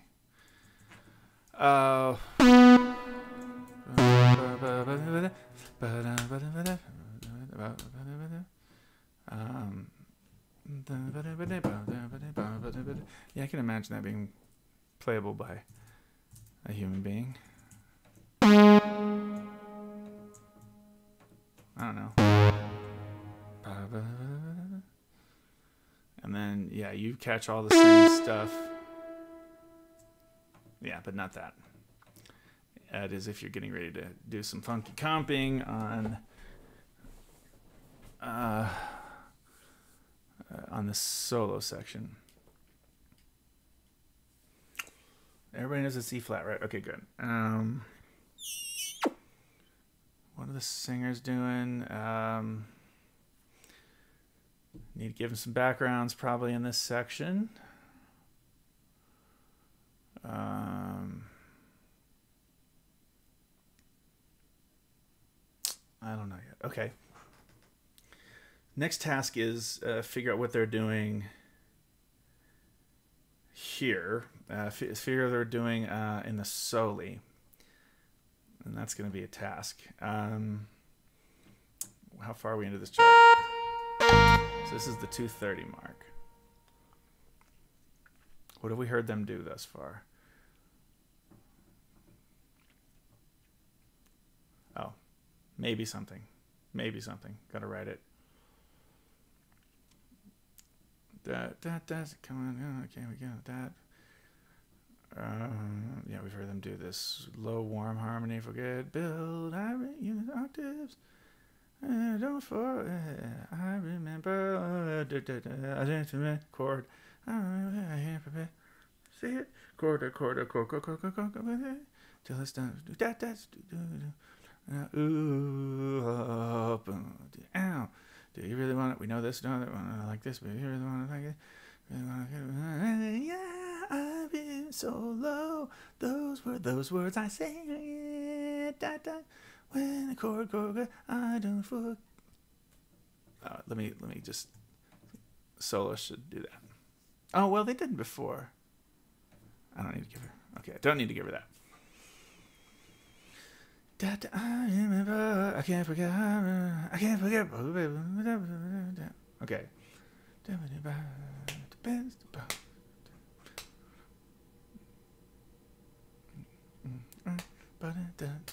Yeah, we're not going to do that. And a little bit more space.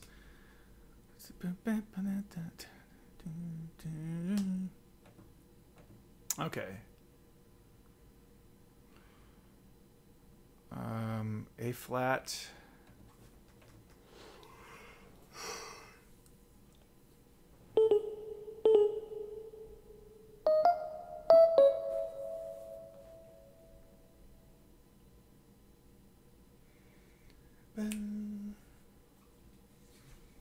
Out of nowhere though, still.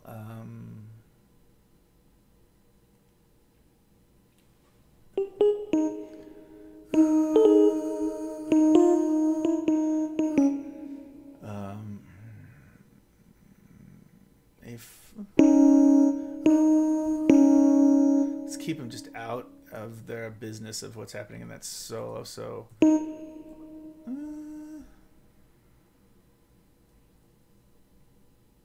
let's build them up.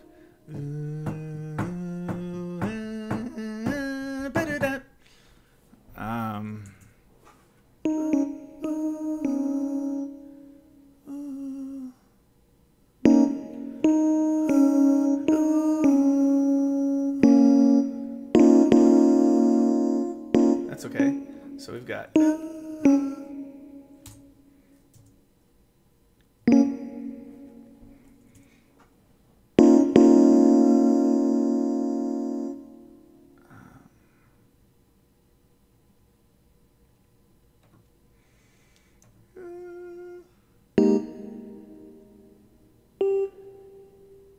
F living in the bass there, so for a second I could handle this,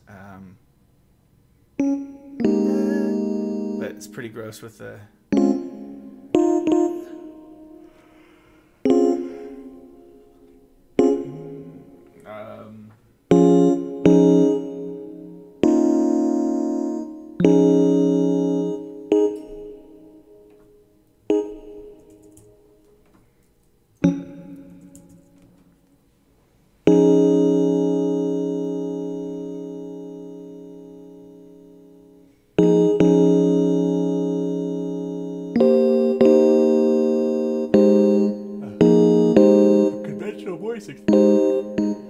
to get there.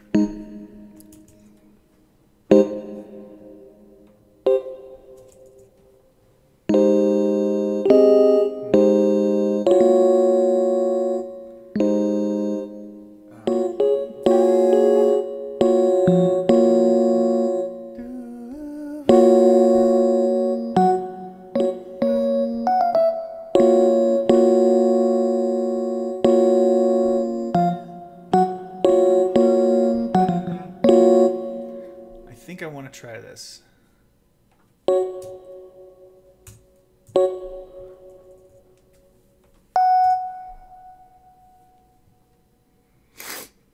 Doesn't matter to me if they see that as a sharp, but yeah, I do. I think we want to clean that.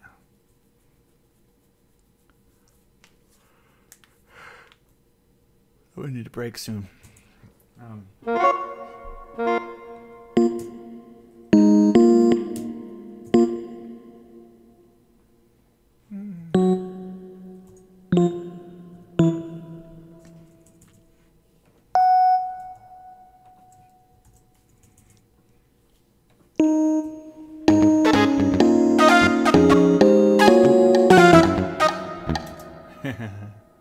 It's chaos. So if I played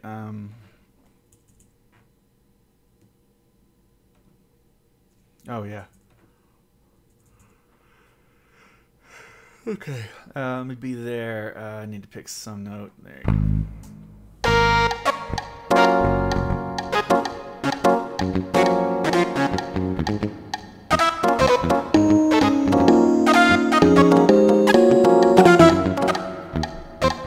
It still feels like it all kind of floats in and around A flat sus. So I think you're okay.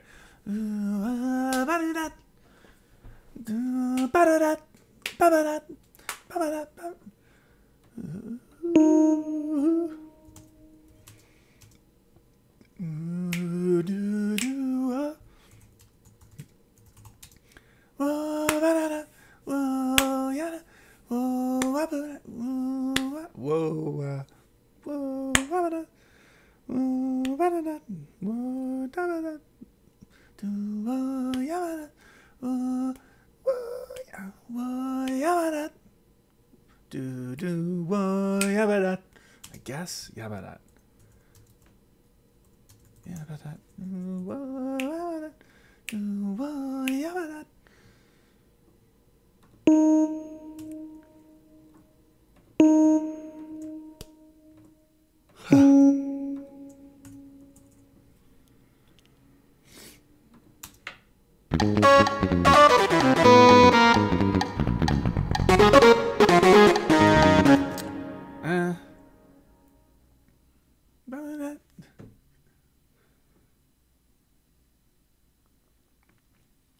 Kind of want to fill it in with something here. I use something that makes the chords make sense. So what's really happening? And then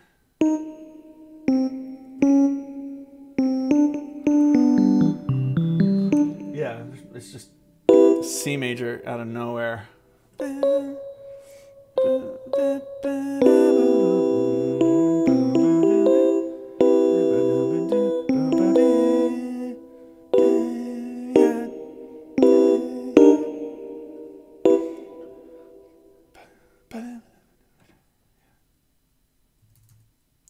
Well, I know this much. I could do this.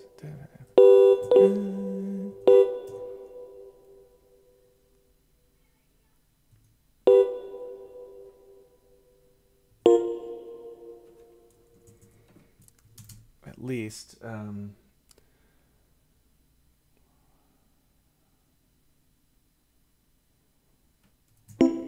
that case, we can have a rooted voicing, I think.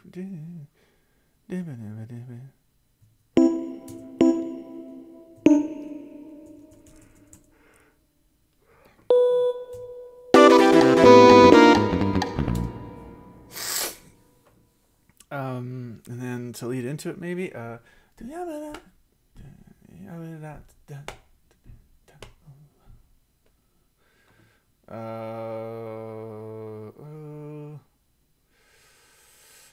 Ooh, can I be adjacent to A flat 7 sus?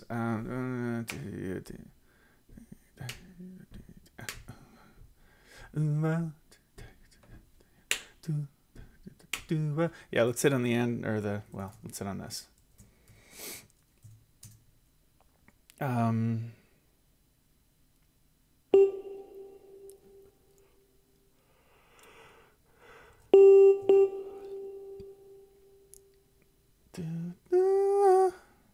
Oh no, that'll be pretty.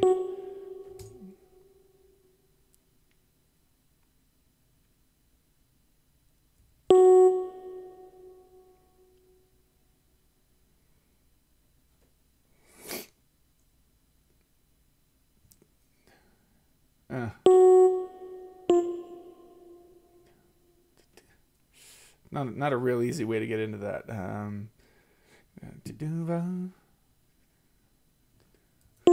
Let's do simplify the rhythm slightly from what I was thinking. Do.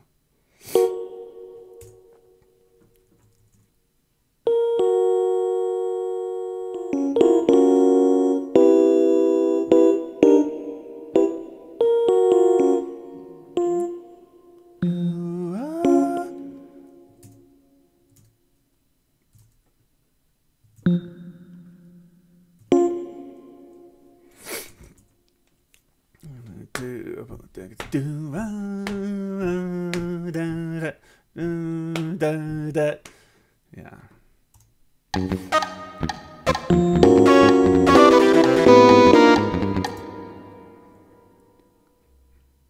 Ready for a challenge, kids? Because getting out of this.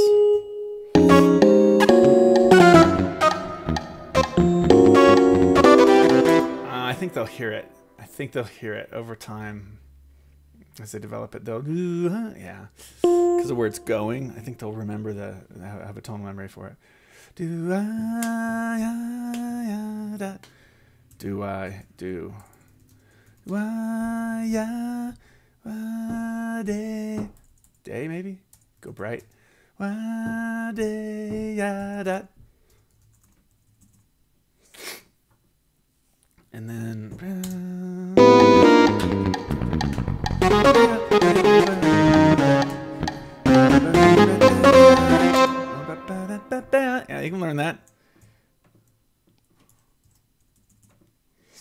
Let's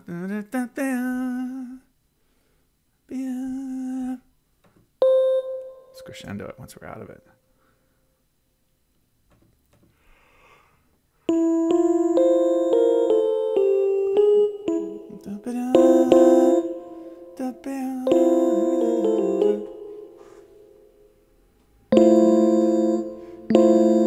Yeah, probably not worth trying to get into a chord there.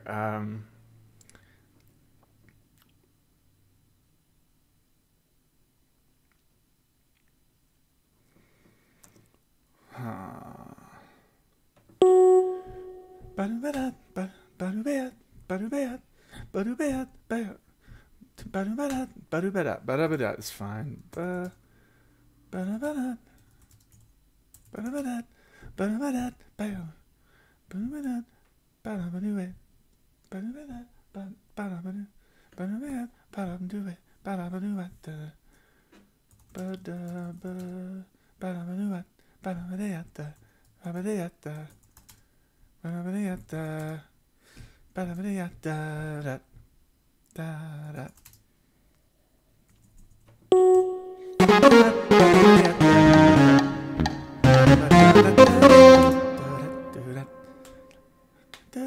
I might do something different with the guys here on this line.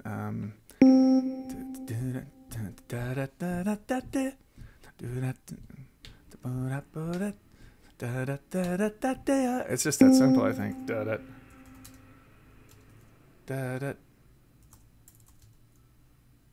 I never let, I have to do that. A T has to have an H before. For me, it does. I think it makes it easier to read. So brighten up. Big crescendo. And then the guys could do a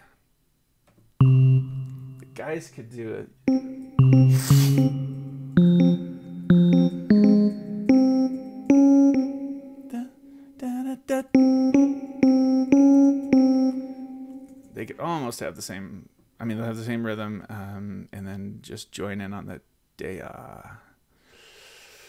What am I thinking of doing? Oh, this move? Yeah.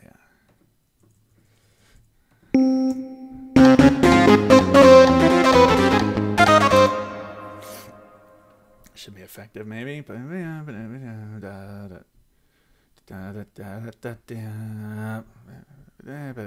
Yeah, out for a little bit.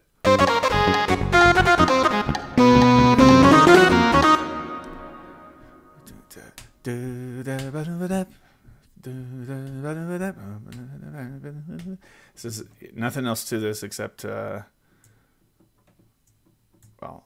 there might be something to the end of it that's a little different, but I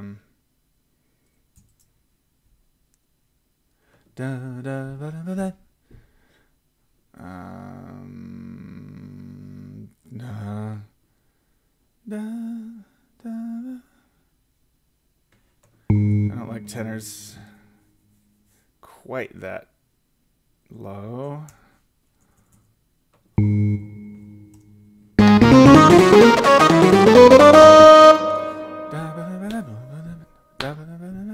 We can learn that, and then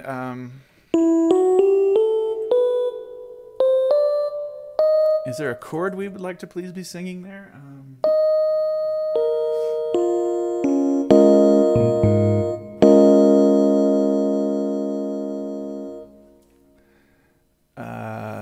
We'll figure out how to get into it, but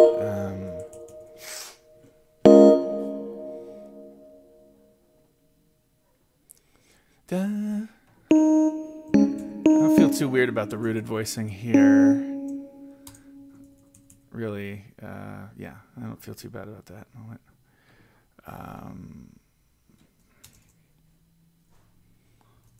I'll say optional behind on these solos, so they don't feel bad if you give it to the other cat.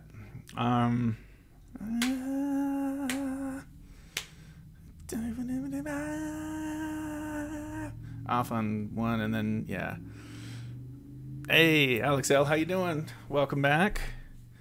Tune back in to see this all unfold. It is currently unfolding, although I'm I'm desperately close to a break here, I think, just for my brain fog. But I am going to try to see if I can give the altos and maybe second sopranos a way to get into that voicing a little bit better, because that's terrible for them.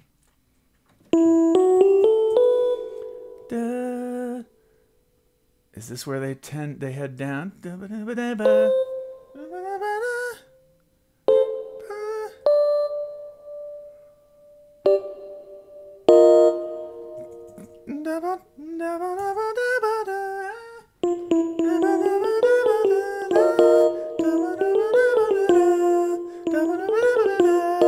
Easier for the altos to get there. It's not the easiest thing in the world. Oop, something's happening. Something's happening. I clicked something accidentally. Yeah, so we'll just go ahead and give the seconds another split note. Then guys, I mean,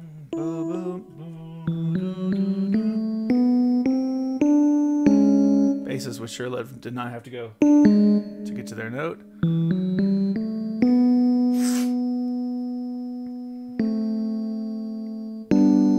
Well, I'll just have them do what the altos do. And then just, I mean, listen to that much. You'll never know it, but it sure makes it easier in rehearsal for them to learn those parts. Okay, cool. They get a bit of a break here. I can imagine it's totally fine to take at least these other 7 bars off for blowing it. And there's a pretty good argument for like just bring them in the last just like in the last 2 bars or something, before whatever the development is. And again, we don't know what the development is. That's probably the next thing I'm gonna have to work out. However, I'm gonna delay that as much as possible, having to make those decisions. The end, that's because I'm a procrastinator. We already know this. Also, I don't feel like my brain's up to it right now. I can't forget when you're smiling, I don't fall. It's been a while. I bet we could do this the same way that we did last time, and everybody be real happy. It's been a while since we've heard it. I think we'd be real happy for that to be exactly the same that time. Weird. A random.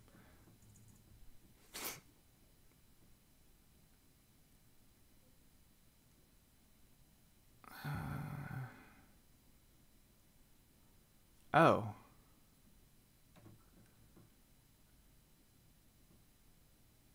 I think, yeah. Brian, please don't think I'm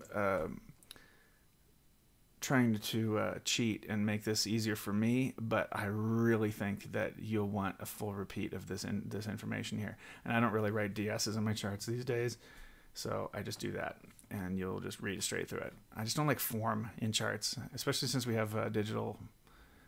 We have iPads and everything. We can we don't have to take any paper out. But yeah, I think a full recap of that figure is likely the best way to deal with it. I think we've probably had enough information. We'll make some information happen here.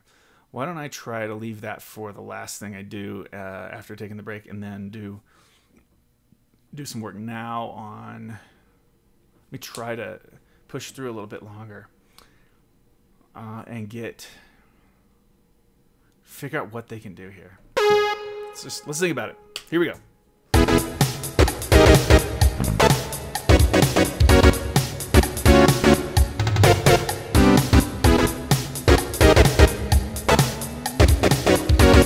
I know it. I got it. Okay, so they hit they hit with dat, not on dat. Well, yeah, they can do dat. That's fine. We're not hitting all of them though. Don't get too excited, kids.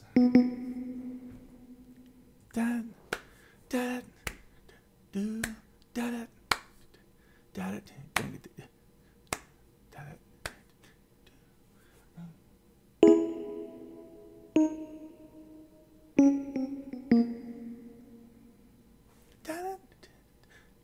Okay, 1, 2.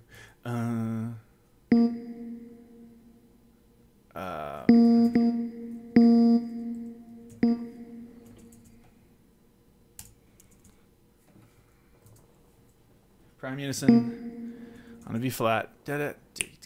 Do. So I know about da. I'm just gonna write it. Da. Maybe dot it. Da. Do. Okay. Then what? Yeah. This is gonna do it. Do.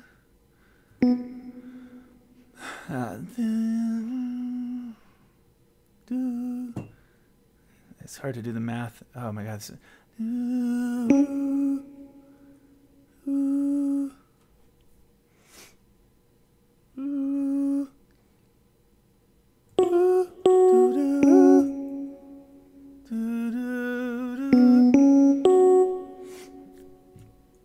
There's another augmented second. Or not augmented, diminished third.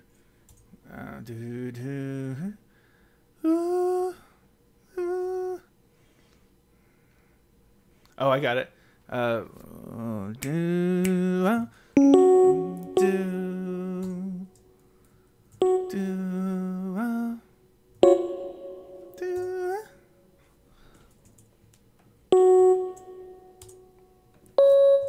What's going on?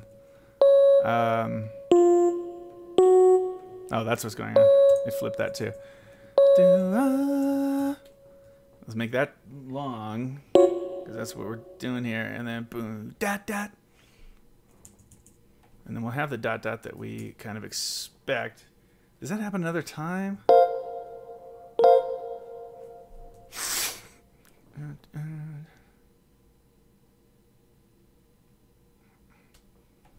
And then I think we can have the, I can imagine doing the dot here.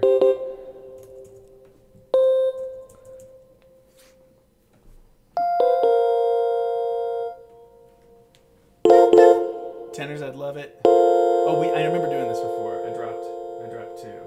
Oh, wait, no, I dropped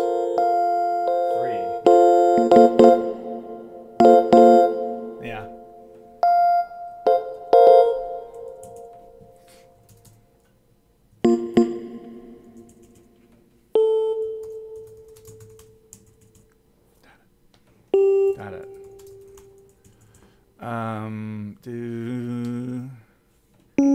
Gosh darn it. What's harder for them to decide? Find. I don't know, man. Okay, and the guys, we might be split further by this point. I don't know.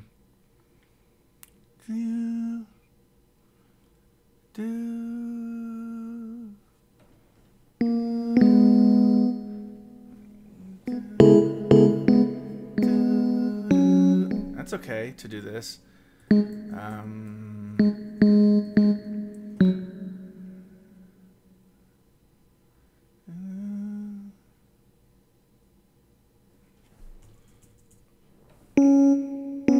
So this device of going from a prime unison and building, or starting on a big triad, that they can work to hear that triad pretty clearly, and then build to more interesting chords from a simple place. That device is old as the hills, especially in educational vocal jazz writing.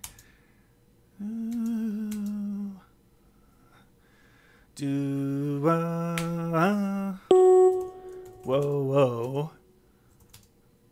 You have to gut that, punch that O on the on that 16th note, but they can do that.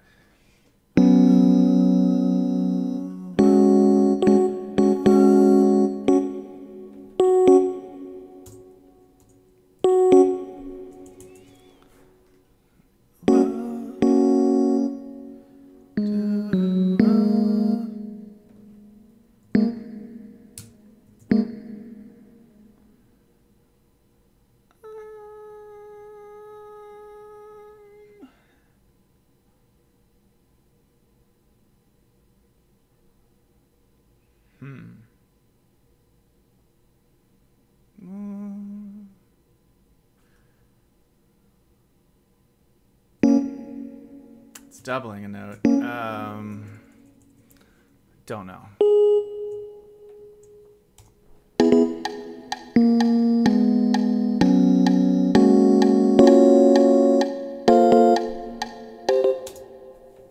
Okay. Okay. I don't think there's any more complexity in that chord, although there is a ninth. Oh.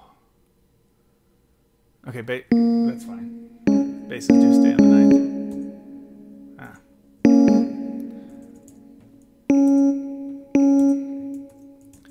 Okay, and then boom-de-dat-dat. I can tell it's getting later when my screen switches to nighttime mode and it goes all red.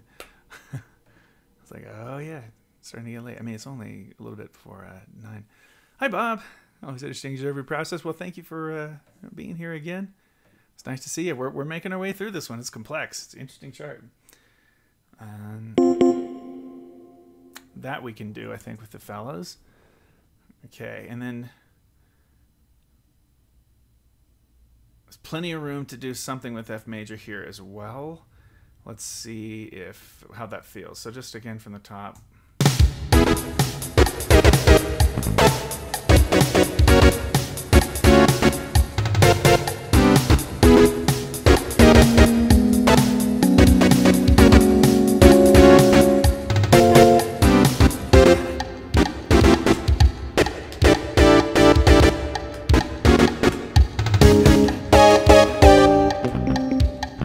Actually, I think it may have more impact if we wait. If we do leave that space there and let the rhythm section just hang out on all that stuff. Boom, da, da, boom, da, da, boom, da, da, down. Yeah, let's just let those be surprising horn hits. Okay, sit. Right.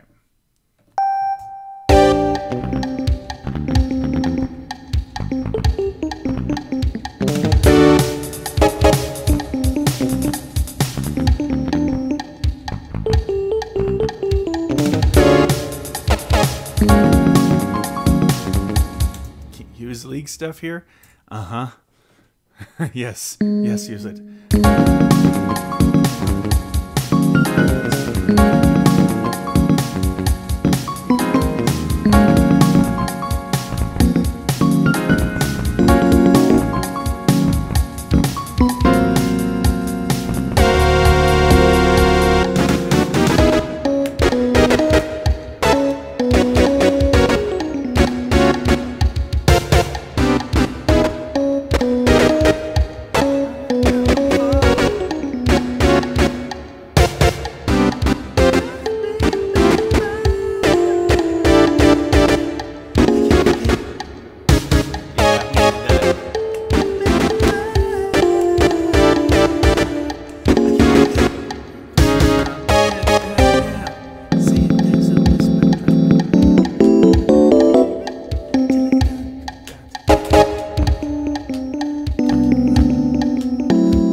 cool. I'm happy with this this part of the chart so far. I'm pretty excited.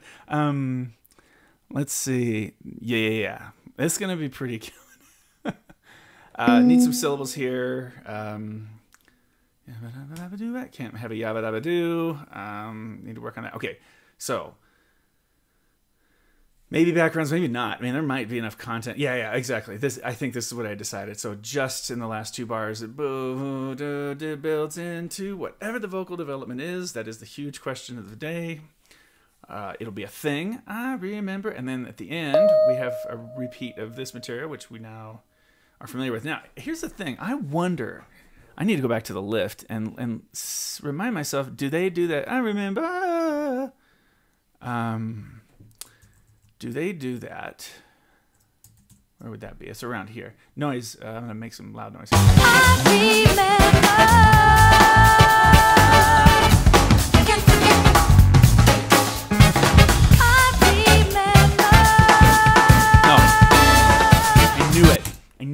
I knew I was hearing that wrong. That they don't actually do the because it's not static enough harmony there. So this,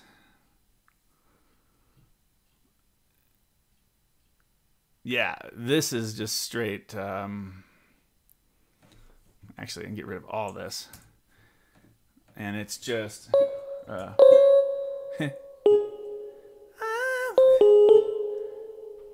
I mean, it doesn't work. Like I said, I mean, conventionally, it doesn't quite work. That B flat chord sits pretty gross against that A natural. Yeah, you're still hearing that pretty good at that point. Remember, pop.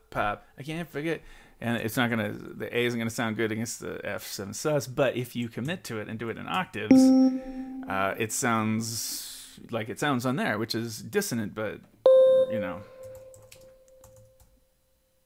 but it'll function for you. But yeah, the other option is da da da da da da, which is just brutal. Rhythm section is gonna have to handle all that for us.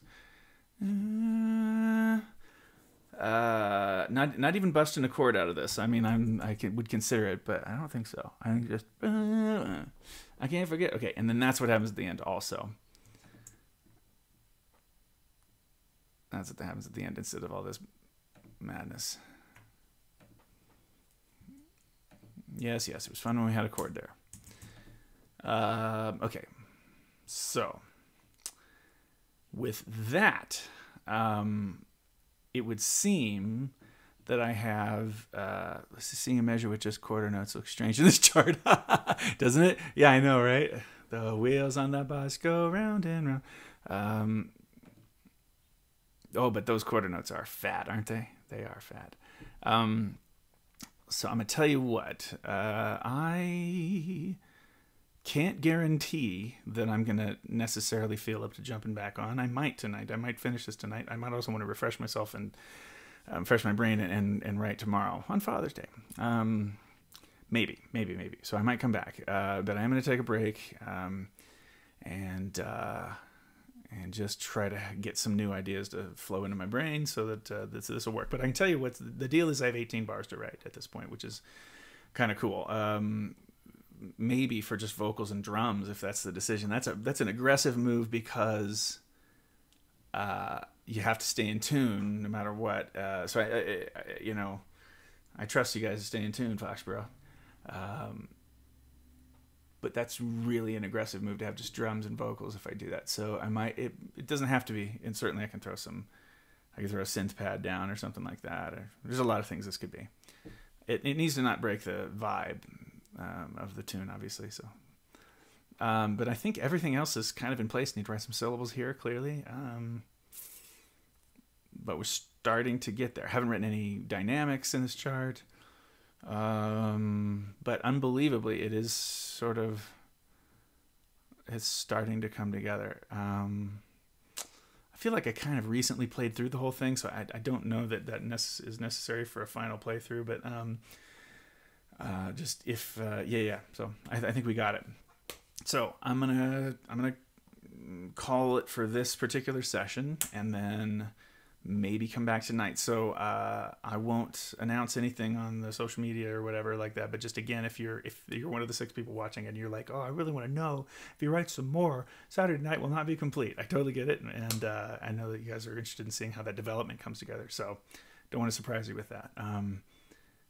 Put the notification reminder thing on. Just to make sure that your phone gets a little thing and Carrie's about to do a thing, and then I'll be back on. So, or of course, you could always watch the video later. But I would say go on with your life, because I may not come back and do any more writing tonight on this, and may finish it tomorrow. But I feel freaking great. I feel great about where it's going, Brian. I feel great about this, man. This is pretty darn exciting. And when Julia and I get our hands on it in the studio, when my demo drummer gets to play it, and of course, like all that stuff, I think that'll really put some fire behind this as well, and we'll get a real sense of what's up. And it's a very strange chart, very strange, which is awesome. I love writing strange charts. So, blessings upon you. Hope everybody's well. We will. I'll cut it now, and we'll get to talk to you guys a little later. So this was a fun one. This is a really fun one. The bulk of the stuff that the singers are going to do, we just got finished. And so we have about 18 bars of music left, I think, and then we'll be wrapping it up. So, but those will be a big 16 or 18 bars. Hey, and really, really good to see some Foxborough cats tuning into it. Very happy to stream it also. Thanks, Brian, for doing the commission, and Foxborough kids and everybody else for checking in.